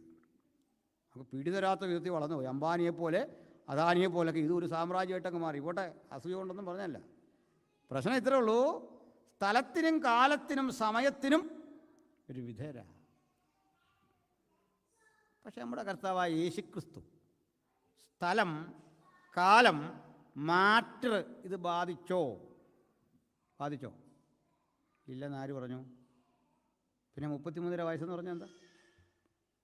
ബാധിച്ചില്ലേ? അടി കൊണ്ടപ്പോൾ കരഞ്ഞില്ലേ? അടി കൊണ്ട് വേദനിച്ചില്ലേ? ക്രൂശിൽ തറച്ചപ്പോൾ അലറിക്കരഞ്ഞില്ലേ? ഭക്ഷണം ചോദിച്ചില്ലേ? പിന്നീട് മുമ്പ് അത്തി വിശന്നില്ലേ? ഇത് ബാധിച്ചോ? സ്ഥലം ബാധിച്ചു, കാലം ബാധിച്ചു, മാറ്റർ ബാധിച്ചു. ശരിയല്ലേ? ശരിയാണോ? ആണെന്ന് സംശയിക്കണ്ട. മറയുടെ ഉദരത്തിൽ ആ ഒരു കുട്ടിയായിട്ട് പിറവി കൊണ്ടുപോകും. എന്താ കാര്യം? പറയാം. സർവശക്തനായ, സർവജ്ഞാനിയായ, സർവവ്യാപിയായ ദൈവപുത്രൻ. ദൈവപുത്രൻ എന്ന നിലയിലും ആരംഭമില്ല, അവസാനമില്ലാത്തവൻ. ദൈവപിതാവ് ആരംഭമില്ലാത്തവൻ, അവസാനമില്ലാത്തവൻ. ദൈവപരിശുദ്ധാത്മാവ് ആരംഭമില്ലാത്തവൻ, അവസാനമില്ലാത്തവൻ. നിത്യൻ, നിതാന്തൻ, സർവശക്തൻ, സർവജ്ഞാനി. ഈ ദൈവപുത്രൻ കാലത്തിനും പദാർത്ഥത്തിനും അതുപോലെ സ്ഥലത്തിനും വിധേയനായതിൻ്റെ പേരാണ് യേശുക്രിസ്തു. പിടികിട്ടിയോ? മനസ്സിലായോ? അപ്പം ചിലർ നമ്മോട് ചോദിക്കുന്നൊരു ചോദ്യമാണ്, അതെന്താ ദൈവം മനുഷ്യനാകുമോ? ഉത്തരം എന്താ കിടക്കുന്നു? ദൈവം മനുഷ്യനാകുമോ എന്ന് ചോദിച്ചാൽ ഒറ്റ മറുപടിയുള്ളൂ, ഞങ്ങളുടെ ദൈവം സർവശക്തനായതുകൊണ്ട് മനുഷ്യനാകാൻ ഒരു ബുദ്ധിമുട്ടുമില്ല. മനസ്സിലായില്ലേ? സർവശക്തന് മനുഷ്യനാണെന്താ പ്രയാസമുണ്ടോ? സർവശക്തന് അമീബയാകാനും പറ്റുമെന്ന് ഒരു പ്രശ്നമില്ല. ആവശ്യമുണ്ടെങ്കിൽ അതും ആകാം, ഒരു കുഴപ്പമില്ല. അനന്ത സാധ്യതകളുള്ള ദൈവം മനുഷ്യനാകുമോ എന്ന ചോദ്യം പോലും അർത്ഥരഹിതമാണ്. അതുകൊണ്ട് ദൈവം മനുഷ്യനാകും. God manifested in flesh. അതാണ് കർത്താവായ യേശുക്രിസ്തു. മനസ്സിലായോ? അതിനുവേണ്ടി തന്നെ വന്നതാണ്. സ്ഥലകാലങ്ങൾക്ക് വിധേയനാകാൻ വേണ്ടി വന്നതാ. അല്ല വന്ന വഴിക്ക് അഡ്ജസ്റ്റ് ചെയ്ത് ഇങ്ങനെ ആയിട്ട് വ്യാഖ്യാനിച്ചൊപ്പിച്ചല്ല. വ്യക്തത വന്നോ? കരഞ്ഞ കരച്ചിലിന് പുല്ല് പ്രത്യേകത ഉണ്ടേ. നമ്മൾ ചോദിക്കുന്ന ചോദ്യമുണ്ട്, ദൈവം ക്രൂശി കിടന്ന് കരയുവോ? ഏലി ഏലി ലമ്മാ ശബക്താനി, എൻ്റെ ദൈവമേ എൻ്റെ ദൈവമേ നീ എന്നെ കൈവിട്ടതെന്ത്? അങ്ങനെ നിർത്തിച്ച് പറഞ്ഞിട്ട് ഈ കരച്ചിൽ പോലും പുതുമയല്ല. 1000 ആണ്ട് മുമ്പ് യേശു എങ്ങനെ കരയണമെന്ന് എഴുതി വെച്ചു. ഈ കരച്ചിൽ അപ്പാടെ എഴുതിയിട്ടുണ്ട്. സങ്കീർത്തനം 22 ദാവീദ് വായിച്ച് കേൾപ്പിക്കണവനെ. 1000 വർഷം മുമ്പാ ഈ വാക്കെടുത്ത് കട്ടാൻ പേസ്റ്റ് ചെയ്യുന്ന പോലെ യേശു തൻ്റെ നാവിലൂടെ ആവർത്തിക്കുക ചെയ്തേ. മനസ്സിലായോ? അതുകൊണ്ട് കരച്ചിൽ പോലും യാദൃച്ഛികമല്ല, ആക്സിഡൻ്റലി ഒന്നും സംഭവിച്ചിട്ടില്ല. അതെല്ലാം മുൻകൂട്ടി പ്രവാചകന്മാർ പറഞ്ഞ ആ വചനം പോലെ നിവർത്തിക്കാൻ യേശു കർത്താവ് വന്നു. പക്ഷേ യേശു വേറെ ഇഷ്ടപ്പെട്ട പേര് മനുഷ്യപുത്രൻ എന്നായിരുന്നു. അങ്ങനെയായിരുന്നു മനുഷ്യപുത്രൻ. എന്തിനങ്ങനെ മനുഷ്യപുത്രൻ എന്ന് പറയാൻ കാരണമുണ്ട്. ഇനി വേറെ ചില കാര്യങ്ങളുണ്ട്. യേശുവിനെ ആരെങ്കിലും ദൈവപുത്രൻ എന്ന് വിളിച്ചാൽ കർത്താവ് വല്ലാതെ പ്രശ്നം ഉണ്ടാക്കും. നേരാണെന്ന് നോക്കാം. പിശാചുക്കൾ വിളിച്ചു, യേശുവേ മഹോന്നതനായ ദൈവപുത്ര, എനിക്കും നിനക്കും തമ്മിൽ എന്ത്? യേശു പറഞ്ഞു, മിണ്ടരുത്. ശരിയാണോ? മിണ്ടരുതെന്ന് പറഞ്ഞു. ഇതുപോലെ തന്നെ യേശുവിനെ ഒരുത്തൻ കയറി വിളിച്ചു, നല്ലവനായ ഗുരു. എന്നെ അങ്ങനെ വിളിക്കരുത്. ദൈവം ഒരുവനേ നല്ലവനുള്ളൂ, എന്നെ വിളിക്കണ്ട. ഇത് കേട്ടാൽ നമുക്ക് തന്നെ തോന്നുന്നു യേശു ഈ പറഞ്ഞ മറ്റേ കക്ഷികൾ കൊണ്ടുവരുന്നൊരു സാധനം അല്ലേ? ഇതിലും നല്ലൊരു സന്ദർഭം യേശുവിൻ്റെ അരികിലേക്ക് ഏതാണ്ട് നിക്കോദിമോസ് വന്നിട്ട് പറയുകയാണ്, ഗുരു റബി, നീ ദൈവത്തിൻ്റെ അടുക്കൽ നിന്ന് ഉപദേഷ്ടാവായി വന്നിരിക്കുന്നു എന്ന് ഞങ്ങൾ ഉറച്ചിരിക്കുന്നു. ഇത്രയും നല്ലൊരു കാര്യം പറയാനുണ്ടോ? കറക്റ്റല്ലേ പറഞ്ഞാൽ തെറ്റുമല്ലോ ഉണ്ടോ? ഒന്നുമില്ല. സത്യത്തിൽ ഇവിടെ നമ്മളിലും ആണെങ്കിൽ എന്ത് ചെയ്തേനെന്നറിയാം. പത്രോസിനോട് പറയാം, എടാ നിന്നെപ്പോലുള്ളവർക്കൊന്നും മനസ്സിലാവുകയില്ല. ഈ മനുഷ്യൻ പറയുന്നത് കേട്ടോ. നാട്ടിൽ എന്നെ പലരും പറഞ്ഞ് ആക്ഷേപിച്ചതേ വിവരമുള്ളവൻ, അയാളൊരു വക്കീല ഈ നിക്കോദിമോസ്. അറിവുള്ളവൻ എന്നെപ്പറ്റി പറഞ്ഞ് എന്നാന്ന് കേൾക്ക്. ഇങ്ങനെയല്ലേ? ഞങ്ങളിന്ന് ഓരോരുത്തരോട് അവരുടെ ആചാര്യൻ്റെ പ്രവാചകനാണെന്ന് തെളിവ് ചോദിക്കാൻ പറയും, നമ്മുടെ നാട്ടിലൊരു DGP പറഞ്ഞെന്ന്, ആൾ കേമനാന്നൊക്കെ പറഞ്ഞു. ഇതാണോ തെളിവ്? നിക്കോദിമോസിൻ്റെ സാക്ഷി യേശുവിനെന്തിന്? യേശു പറഞ്ഞു, കുഞ്ഞു പോക്കാട്ടെ, വീണ്ടും ജനിക്കാത്തവൻ, കൂടുതൽ പറഞ്ഞിട്ടൊന്നും കാര്യമില്ല, പോ. ഞാൻ ഓർക്കാറുണ്ട് ഒരു ഗെറ്റ് ഔട്ട് അടിക്കുന്ന പോലെ. ആ സ്വരത്തിലാണ് പറയുന്നത് യേശു അല്ലേ? നിക്കോദിമോസ് ഒരു നല്ല മനുഷ്യനാണ്. എന്തറിയണ്ടേ? ഇവിടെ തല്ലിയാലും കൊള്ളും. കാരണം തല്ലുന്ന യേശു ആണെങ്കിൽ അത് കൊള്ളുന്നൊരു സുഖമാണെന്നാണ് ഞാൻ വിശ്വസിക്കുന്നത്. യേശു തല്ലിയൊരു സുഖമല്ലേ? അല്ല, കർത്താവ് വലിയ സന്തോഷമാണ്. സ്നേഹിക്കുന്നവരെ ഈ തല്ലുന്നേ, അതാ കാര്യം. സ്തോത്രം. ഏതായാലും ഇവിടെ എല്ലാം യേശു ഇതങ്ങ് വെട്ടി. ഇനി ഒരു കാര്യമുണ്ട്. പിശാച് ചോദിക്കുന്ന കേട്ടോ, നീ ദൈവപുത്രനെങ്കിൽ ഈ കല്ലിനോടപ്പമാകാ. യേശുവിൻ്റെ മറുപടി കേട്ടോ, മനുഷ്യനപ്പം കൊണ്ട് മാത്രമല്ല. ചോദ്യം ദൈവപുത്രനെങ്കിൽ, ഉത്തരം മനുഷ്യൻ. എന്തൊരേർപ്പാടാ! എന്നെ അങ്ങനെ വിളിക്കരുത്. യേശു അങ്ങ് ബഹിഷ്കരിക്കുക. അന്നേരം ഇതെല്ലാം നിലനിൽക്കേ ഒരുത്തനൊരു ദിവസം യേശുവിനെ കണ്ടിട്ട് കെട്ടിപ്പിടിച്ചൊരു വാക്ക്, എൻ്റെ കർത്താവ് എൻ്റെ ദൈവമേ. ആരാ? നമ്മുടെ തോമസ്, നമ്മുടെ അപ്പോസ്തലൻ. വഴക്ക് പറഞ്ഞോ? ഇല്ല. ഫിലിപ്പിൻ്റെ കൈസരി വെച്ച് നമ്മുടെ പത്രോസ് ഒരു വിളി, നീ ജീവനുള്ള ദൈവത്തിൻ്റെ പുത്രനായ ക്രിസ്തു. വഴക്ക് പറഞ്ഞോ? ഇല്ല. അപ്പോൾ വീണ്ടും ജനിച്ചവൻ വിളിച്ചാൽ കാതു തുറന്നത് കേൾക്കുമെന്ന് മനസ്സിലായോ? നാട്ടുകാരൻ്റെ മുമ്പിൽ ഇതൊരു മനുഷ്യൻ, വീണ്ടും ജനിച്ചവന് ഇത് ദൈവം. എന്താ കാര്യം? ഈ ദൈവത്വം മനസ്സിലാക്കണമെങ്കിൽ ആ വെളിപ്പാടുള്ളവനെ മനസ്സിലാകൂ ഇത് ദൈവമാണെന്ന്. ഹല്ലേലൂയ. വായിച്ചു പഠിച്ചവന് പിടികിട്ടൂല, അന്വേഷിച്ചവന് പിടികിട്ടൂല. ജഡരക്തങ്ങളല്ല, എൻ്റെ പിതാവാണ് നിനക്ക് ഈ ദർശനം നൽകിയത്, ഈ വെളിപ്പാട് തന്നത്. നിനക്ക് മാത്രമേ അത് പിടികിട്ടൂ. അല്ലാത്തവരൊക്കെ യേശു പറയും മനുഷ്യൻ. അങ്ങനെ വിളിച്ചാൽ മതി. ഭയങ്കര സന്തോഷം അത് കേൾക്കുന്നത്. ഞാൻ രണ്ടാമത്തെ ഒരു മർമ്മമുണ്ട്, എന്താണെന്നറിയണ്ടേ? ശ്രദ്ധിക്കണം.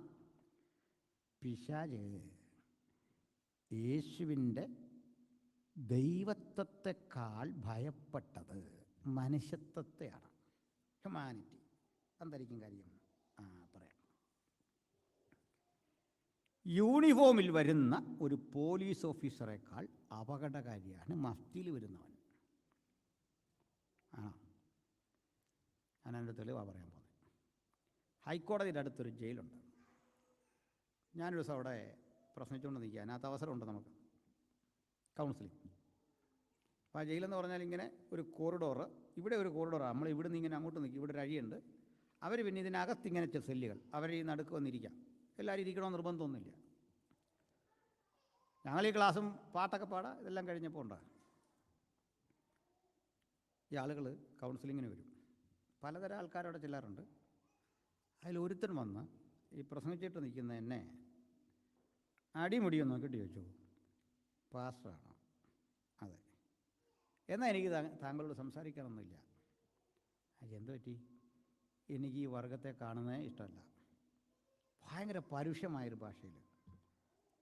എനിക്കൊന്നും തോന്നിയില്ല, നമ്മളിതൊക്കെ കേൾക്കണമല്ലോ, കേൾക്കാൻ ബാധ്യസ്ഥരല്ലേ. ഈ പോലീസ് ഓഫീസർ പറഞ്ഞാൽ നീ പൊക്കോന്ന് പറഞ്ഞാൽ എന്നെ വിട്ടിട്ട് എന്നോട് ചോദിച്ചു, സാർ എന്താണ് അവൻ അങ്ങനെ പറഞ്ഞെന്ന് പിടിയിട്ടോ? ഞാൻ പറഞ്ഞു, ഞങ്ങളുടെ ഏതെങ്കിലും പാസ്റ്റർമാർ അവനോട് മോശമായി പെരുമാറി കാണും, അതുകൊണ്ടായിരിക്കും. അവനെ ഞാൻ കുറ്റം പറയില്ല. മറ്റൊരാൾ ചെയ്തായിരിക്കും, അത് എന്നോട് അവൻ ആ പക തീർത്തു, അത്രേ ഉള്ളൂ, സാരമില്ല.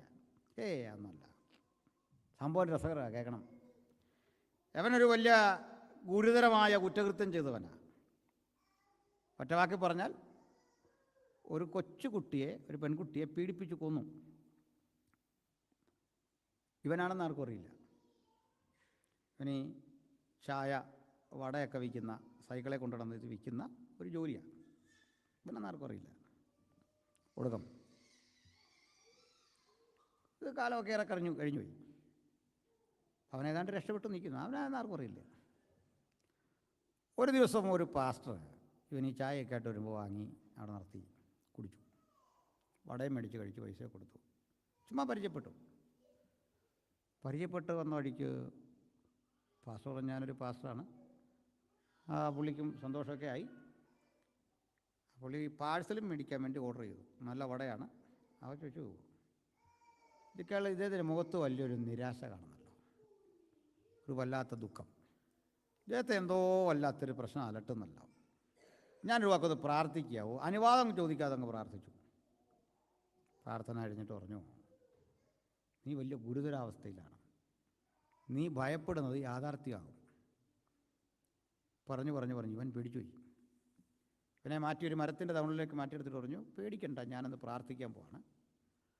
പ്രാർത്ഥിച്ചിട്ട് ഇവൻ ചെയ്ത ഈ ദുഷ്കൃത്യങ്ങളെല്ലാം ഡേയും ഡേറ്റും അടക്കം സംഭവങ്ങൾ കൃത്യം അവനോട് ചോദിച്ചു. ഒരു കുഞ്ഞിൻ്റെ കരച്ചിലാണ് കാണുന്നതെന്ന് എൻ്റെ മുമ്പിൽ. അവൻ സമ്മതിച്ചു. കുറ്റം സമ്മതിച്ച് കഴിയുകയും പാർശ്വവിധം അങ്ങ് മാറി, ആ സൗമ്യഭാവം എല്ലാം അങ്ങ് മാറി. പറഞ്ഞുകൊണ്ട് നിൽക്കുകയും കാലിന് ഇദ്ദേഹം കാല് കൊണ്ടൊരു വെട്ടി, ആൾ താഴെ വീണു. ഒരൊറ്റ പിടി പിടിച്ചു, ഇങ്ങനെ ഒതുക്കി നോക്കി നിൽക്കുകയും പോലീസ് വന്നു. വണ്ടിയെ കയറ്റിയിട്ടു. ഇവനങ്ങോട്ട് പോയി. ആ കിടപ്പായി കിടക്കുന്നു. ആക്ച്വലി ഈ ചെന്നയാൾ വാസ്റ്ററൊന്നുമല്ല, ഒന്നാന്തരം നായർ. പുള്ളി ഈ ശൈലിയെല്ലാം പഠിച്ച് നമ്മളോടൊക്കെ നടന്നു. അതിപ്പോൾ എനിക്ക് പ്രവാചകന്മാരെ കാണുമ്പോഴേ പേടിയാണ്. സൂക്ഷിച്ചോണ്ടല്ലും. ഇതാരാ എന്നാന്നും അറിയത്തില്ല, അതുകൊണ്ടാണ്. കാര്യമെല്ലാം പഠിക്കും. ഈ ഡേയും ഡേറ്റും കൃത്യം ഇറങ്ങാറിയോ? കേസ് ഫയലെല്ലാം പുള്ളിയിൽ ഇരിക്കുക. കേസ് ഹിസ്റ്ററിയൊക്കെ ഇങ്ങനെ വെച്ചിരിക്കുക ഫയലിനകത്ത്. ഡേ എല്ലാം പഠിച്ചുകൊണ്ട് വരും. തട്ടങ്ങ് തട്ടി ഇവൻ വീണു, അകത്ത് കിടക്കാം. അവനിപ്പോഴും ഓർത്തിരിക്കുന്നത് നമ്മളാരാണ്ട് എന്താണ്ട് കുരിക്കുന്നതെന്നാണ്. അത് നമ്മുടെ മണ്ടയ്ക്കായി, അതായില്ലേ കഷ്ടം. ലോകത്തിലെതിരെ പോയാലും നമ്മുടെ മണ്ടയ്ക്ക് അവസാനം ഒരു അടിയുണ്ടല്ലേ. പോട്ടെ, എന്താ പ്രശ്നമെന്നറിയണ്ടേ? ഞാനിവിടെ നിന്നൊരു പാഠം പഠിച്ചു. ഇവിടെ 3, 4 സ്റ്റാറുള്ള അശോകസ്തംഭമുള്ളവൻ അന്വേഷിച്ചിട്ട് തെളിയാത്ത സംഗതി ഒരു പോലീസ് വേഷം മാറി വന്നപ്പോൾ കണ്ടുപിടിച്ച് കണ്ടോ? എന്താ അതിൻ്റെ അർത്ഥം അറിയണ്ടേ? ആദമ്യ കുലത്തോട്, ഹവ്വയോട് പണ്ടൊരു കാര്യം പറഞ്ഞു, നിൻ്റെ മോൻ ചെന്നിട്ടേ നിനക്കൊരു കുഞ്ഞുണ്ടാവും. ആ വാഗ്ദത്ത സന്തതി അവൻ്റെ ഉച്ചി അടിച്ച് തകർക്കും. പാമ്പിനോട് പറഞ്ഞു, നീ കുതികാലൊക്കെ അവൻ്റെ നേരെ തകർക്കാനായിട്ട് ചെല്ലും, അവൻ കീഴടങ്ങി എന്നൊക്കെ നിനക്ക് തോന്നും. ആ കുതികാല് വെച്ച് തന്നെ നിൻ്റെ തല അവൻ തകർക്കും. അന്ന് മുതൽ പിശാചിന് ഇതാരായി വരുന്ന ആളെന്നിങ്ങനെ സംശയമാണ്. അപ്പോഴാ യേശുവിനെ കാണുമ്പോഴൊക്കെ പൂർണ്ണ അറിവൊന്നും ഉള്ളവനല്ല സാത്താൻ. അവൻ സർവജ്ഞാനിയല്ല കേട്ടോ, സർവജ്ഞാനിയല്ല. അതുകൊണ്ട് യേശുവിനെ കണ്ടപ്പോൾ ഒരു ഡൗട്ട്, ആളിത് തന്നെയാണോ? അതുകൊണ്ട് ഇവൻ പറയുന്നത് ഒന്ന് അറിയാനാ ചോദിക്കുന്നത്. നമ്മുടെ തല കളയാൻ വന്നവനാണോ എന്നറിയാൻ വേണ്ടി ഇവനൊരു ചോദ്യം, നീ ദൈവപുത്രനെങ്കിൽ ഈ കല്ലിനോടപ്പമാകാ. യേശുവിൻ്റെ മറുപടി, മനുഷ്യൻ അപ്പം കൊണ്ട് മാത്രമല്ല. പിടികിട്ടിയോ? തിരിച്ചു വരാം. ഇനിയുണ്ടൊരു മർമ്മം. ഈ കല്ലിനോടൊപ്പമാകാൻ പറയുമ്പോൾ യേശു 40 ദിവസം ഉപവാസമാണ് കഴിഞ്ഞിട്ടിരിക്കുക അല്ലേ? 40 ദിവസം ഉപവാസം, ശരീരം ക്ഷീണിച്ചു, വിശപ്പും ദാഹവുമുണ്ട്, ഒരു മരുഭൂമിയിലാണ്, എന്ത് കിട്ടിയാലും കഴിച്ചു പോകുന്ന പ്രകൃത. ആദ്യത്തെ ആദമിനെ നോക്ക്, വിശപ്പില്ല, ദാഹമില്ല, ഒരു പറുദീസയില്ല, ഭക്ഷണം വേണ്ട. ഭക്ഷണം വേണ്ടാത്തവൻ, തേജോമയൻ, ദൈവകൃപ കൂടെയുള്ളവൻ, ദൈവ സാന്നിധ്യമുള്ളവൻ, മനോഹരമായ ഏദൻ പറുദീസയിൽ ഭക്ഷണം വേണ്ടാത്ത കാലത്ത് അവനെ ചെറുതു തോൽപ്പിച്ച് വേണ്ടാത്തത് ജയിച്ചവനാ പിശാചെങ്കിൽ, ഭക്ഷണം വേണ്ടുന്ന അവസ്ഥയിൽ, പ്രാകൃതാവസ്ഥയിൽ, വിശപ്പേറിയ അവസ്ഥയിൽ മരുഭൂമിയുടെ ചുട്ടുകൊഴുത്ത മണലിരിക്കുന്നവനെ കണ്ടപ്പോൾ കുരുക്കാൻ എളുപ്പമാണെന്നോർത്ത് വീണ്ടും ഭക്ഷണം കൊണ്ട് വന്നോണ്ടോ, നീ ദൈവപുത്രനെങ്കിൽ. യേശു മുഖത്ത് നോക്കി പറഞ്ഞു, മനുഷ്യനെ അപ്പം കൊണ്ട് മാത്രമല്ല, എൻ്റെ പൂർവികനെ ചതിച്ച് നീ തെറ്റ് ജയിച്ചെങ്കിൽ, ഇതാ തെറ്റ് ചെയ്യാത്ത, പ്രലോഭനങ്ങളുടെ ബുദ്ധ്യത്തിൽ തോറ്റുകൊടുക്കാത്ത ഒരു പുതുതലമുറയ്ക്ക് ജന്മം കൊടുക്കാൻ, ഞാൻ രക്തം കൊടുക്കാൻ, മറുവിലയായി കൊടുക്കാൻ ഇതുവഴി വന്നിരിക്കുക. ഇതറിഞ്ഞ പൗലോസ് പറയുന്നത്, നമ്മുടെ കർത്താവായ യേശുക്രിസ്തു മുഖാന്തിരം നമുക്ക് ജയം തരുന്ന ദൈവത്തിന് സ്തോത്രം. ഹല്ലേലൂയ. ക്രൂശിൽ ചെല്ലുമ്പോഴും മാരുടെ ചോദ്യം കേട്ടോ, അവൻ്റെ ചോദ്യം കേട്ടോ, നീ ദൈവപുത്രനെങ്കിൽ, if you are the son of God, ക്രൂശിൽ നിറങ്ങല്ലല്ല, ക്രൂശിൽ മരിക്കാൻ വന്നവനാണ് മനുഷ്യപുത്രൻ. മനുഷ്യപുത്രൻ്റെ ശക്തി മനസ്സിലായോ? ഇന്ന് നമ്മൾ പിശാചിനെ ശാസിക്കുമ്പോൾ പറയുന്ന വിലാസം ശ്രദ്ധിച്ചോ? ലോക്കൽ അഡ്രസ്സാ. പാലസ്തീനിലായിലെ ഒരു ഗ്രാമത്തിൻ്റെ പേരിട്ട് വിളിച്ച് യേശുവിൻ്റെ അഡ്രസ്സ്, നസ്രായനായ യേശുവിൻ്റെ നാമത്തിൽ, സ്വർഗീയനായ ദൈവപുത്രനായ അതൊന്നുമല്ല പറയുന്നത്, ലോക്കൽ അഡ്രസ്സ്. ഈ പേര് കേൾക്കുമ്പോഴേ അവന് പേടിയാ, അവന് ഭയം. പിടികിട്ടിയോ? അതാ യേശുവിൻ്റെ നാമത്തിൻ്റെ ശക്തി. യേശുവിൻ്റെ പ്രവൃത്തികളിൽ ഏറ്റവും ശ്രേഷ്ഠം കടലിൻ മീതെ നടന്നതല്ല, 5 അപ്പം 5000 കൊടുത്തതല്ല, ലാസറിനെ മരണത്തിൽ നിന്ന് ഉയർപ്പിച്ചതല്ല, യേശുവിനെ ശ്രദ്ധേയനാക്കുന്ന ഘടകം അവൻ ക്രൂശിൽ മരിച്ചു. ഹല്ലേലൂയ. ക്രൂശിൽ മരിക്കാൻ വന്നവനവൻ. ലൂക്കോസ് ഈ യേശുവിനെ ആ ജീവിതത്തിൽ കാണുന്നേ. ഞാനിത് പറഞ്ഞ് അവസാനിപ്പിക്കുമ്പോൾ വളരെ ചിന്തനീയമായൊരു കാര്യമുണ്ട്. എല്ലാം തികഞ്ഞ മനുഷ്യനെ തേടിയ ഗ്രീക്ക് ചിന്തകന്മാരുടെ നടുവിൽ ഈ ലൂക്കോസ് യേശുവിനെ അവതരിപ്പിക്കുന്നൊരു രംഗമുണ്ട്. യേശുവിനെ പീലാത്തോസ് ക്രൂശിക്കാൻ വിധിക്കുന്നതിന് മുമ്പ് 40 ചാട്ടയടി എന്ന ആ തത്വം അതിന് വിധിച്ചു. തലയിൽ മുൾക്കിരീടം വെച്ചു, അപമാനിതനാക്കി. അടിയേറ്റ ആ തിണുത്ത പാടുകളോടെ യേശു കയറി വരികയാണ്. ആ അടിയെന്നൊക്കെ പറഞ്ഞാൽ നമ്മൾ വിചിന്തനം ചെയ്യുന്നതിനപ്പുറത്താണ്, ചുമ്മാ അടിക്കല്ല. പരിശീലനം സിദ്ധിച്ച പടയാളികൾ ഒരു കൽത്തളത്തിൽ ഈ വിക്ടിമിനെ കമത്തിക്കിടത്തിയിട്ട്, അതവിടുത്തെ ചിട്ട, അത് കൈ താഴെ ചങ്ങലയോട് ചേർത്ത് കെട്ടി അനങ്ങാനാവാത്ത വിധത്തിലാക്കി ആദ്യത്തെ 5 അടി ഇങ്ങനെ നേരെ അടിക്കും. പിന്നൊരു ചെറിയ ഇടവേള, അവൻ്റെ ജോലി കഴിഞ്ഞ് അവൻ മാറും. അടുത്തവൻ പുതിയ ചാട്ടയെടുക്കും, ചമ്മട്ടിയാണ്. ആ ചമ്മട്ടി കൊണ്ടുവന്ന് ആദ്യം അടിച്ചത് ഇങ്ങനെയെങ്കിൽ അടുത്തടി ഇങ്ങനെ ക്രോസ് 5 എണ്ണം. 10 അടി കഴിയുമ്പോൾ മലർത്തി കിടത്തും. ഇതുപോലെ നെഞ്ച് തീർത്തടിക്കും. എന്ന് വെച്ചാൽ തിരിച്ച് കമത്തിയും നേരെ ഇട്ടും അടിക്കും. 10ഉം 20 അടി കഴിഞ്ഞു. അടുത്ത 5 അടി വീണ്ടും കമത്തിയിട്ടടിക്കും. അടിയുടെ പാടേൽക്കാത്ത ഒരിടവും കാണൂല. അടിയുടെ പാടുകൾ അവസാനം ഇങ്ങനെ കളം പോലെ, പരമ്പ് മെനഞ്ഞ പോലെ ആ പാട് പോലെ കിടക്കും. ഇത് കണ്ട പ്രവാചകൻ എഴുതിയത്, അവൻ്റെ പുറ ഉഴവുചാൽ പോലെ കീറി. ഈ ഹീനാവസ്ഥകളുടെ കടത്ത് വിടുമ്പോഴേക്കും മനുഷ്യൻ രോഗാതുരനാകും, ശരീരം വിറയ്ക്കും. ഗൾഫിൽ ചാട്ടയടിയേറ്റ ഒരു മനുഷ്യനെ ഞാൻ അവിടെ ചെന്ന് കണ്ടു. ദേഹമാസകല ഇപ്പോഴും വിറയ്ക്കുകയാണ്. ഇങ്ങനെ വിറയ്ക്കുന്ന കൈയും കാലും. ചാട്ടയടി കിട്ടിയ മനുഷ്യനാണ്. എന്തിനാ പറഞ്ഞത്? അടിയേറ്റാൽ ഈ വിധത്തിലൊക്കെ ആകാം, സമനില തെറ്റിപ്പോകാം. സർവോപരി ആക്ഷേപം. ഒരടി കിട്ടുമ്പോഴേ ആക്ഷേപമല്ലേ? തലയിൽ മുൾക്കിരീടം കടന്നു പോകുന്നവരൊക്കെ അവഹേളിക്കുന്നു. സമനില തെറ്റിയേക്കാം. പക്ഷേ നിങ്ങൾക്ക് തോന്നുന്നുണ്ടോ ഈ കരുണാമയൻ്റെ സമനില തെറ്റിയെന്ന്? തിരുവെഴുത്തുകളിൻ പ്രകാരം മുൻകൂട്ടി എഴുതി വെച്ച ആ വചനത്തിൻ്റെ വാഗ്ദത്തങ്ങളാ ആ ശരീരത്തിൽ ഏറ്റെടുക്കുന്നത്. ഇത് കാണുമ്പോൾ തോൽവിയല്ല. അതുകൊണ്ട് ആ പ്രവാചകൻ പറഞ്ഞത്, അവൻ്റെ അടിപ്പിണരുകളാൽ നമുക്ക് സൗഖ്യം. ഈ പീഡനമേൽക്കുന്നവൻ, ഈ പ്രതിസന്ധിയിൽ കൂടി കടന്നു പോകുന്നവനെ ലൂക്കോസ് ആത്മാവിൽ കണ്ടു. പീലാത്തോസ് യേശുവിനെ കൊണ്ടുവന്ന് നമ്മുടെ മുമ്പിൽ പ്രദർശിപ്പിച്ചിട്ട് പറയുന്ന ഒരു പ്രയോഗമുണ്ട്. ഹോയ് ആന്ത്രപ്പോയ് ഈസൂസ് നസറിൻ. ഇതാ നസ്രായനായ യേശു എന്ന ആ മനുഷ്യൻ. ഏത് മനുഷ്യനെന്നറിയണ്ടേ? അല്ലയോ ഗ്രീക്കുകാരെ, നിങ്ങളുടെ ചിന്തകൻ സകലതും തികഞ്ഞൊരു മനുഷ്യനെ ചോദിച്ചെങ്കിൽ ദാ ഈ മനുഷ്യൻ ഇതാ. ഇതിനാ ലൂക്കോസ് തൻ്റെ സുവിശേഷം എഴുതുന്നത്. തെയോഫിലോസേ, ഞാൻ ഈ ചരിത്രം എഴുതുമ്പോൾ ഓർക്കണം, നമ്മുടെ ഋഷിവര്യന്മാർ പണ്ട് ചോദിച്ചു, എല്ലാം തികഞ്ഞൊരു മനുഷ്യനുണ്ടോ? ആ മനുഷ്യനിതാ. അതുകൊണ്ടാണ് ഒരു മനുഷ്യന് ലഭിക്കാവുന്ന ഏറ്റവും പരമപ്രധാനമായ ഏറ്റവും അങ്ങേയറ്റത്തെ ശിക്ഷ, ദാരുണമായ മരണശിക്ഷ ഏറ്റുവാങ്ങി, പീഡ ഏറ്റുവാങ്ങി 3 ദിവസം ഈ ശവശരീരം അഴുകി ദ്രവിച്ച് മണ്ണിൻ്റെ ഭാഗമായി മണ്ണിൽ തന്നെ ചേരണം. ഇതാണ് ഒരു ശാസ്ത്രവിധിയെങ്കിൽ ജനനത്തിൽ അവനെങ്ങനെ വ്യത്യസ്തനായിരുന്നോ ഇതുപോലെ മരണത്തിലും വ്യത്യസ്തനായി തൻ്റെ ശരീരം ജീർണിച്ച് മണ്ണോട് ചേരാൻ പിതാവ് അനുവദിച്ചില്ല. തൻ്റെ പരിശുദ്ധനെ ദ്രവത്വം കാണുവാൻ പിതാവ് സമ്മതിക്കില്ല എന്ന വചനം നിറവേറിക്കൊണ്ട് അവൻ തന്നെ പ്രാണന വിട്ടു. വചനം പറയുന്നത്, his body was in grave, but in spirit he entered into the Sheol.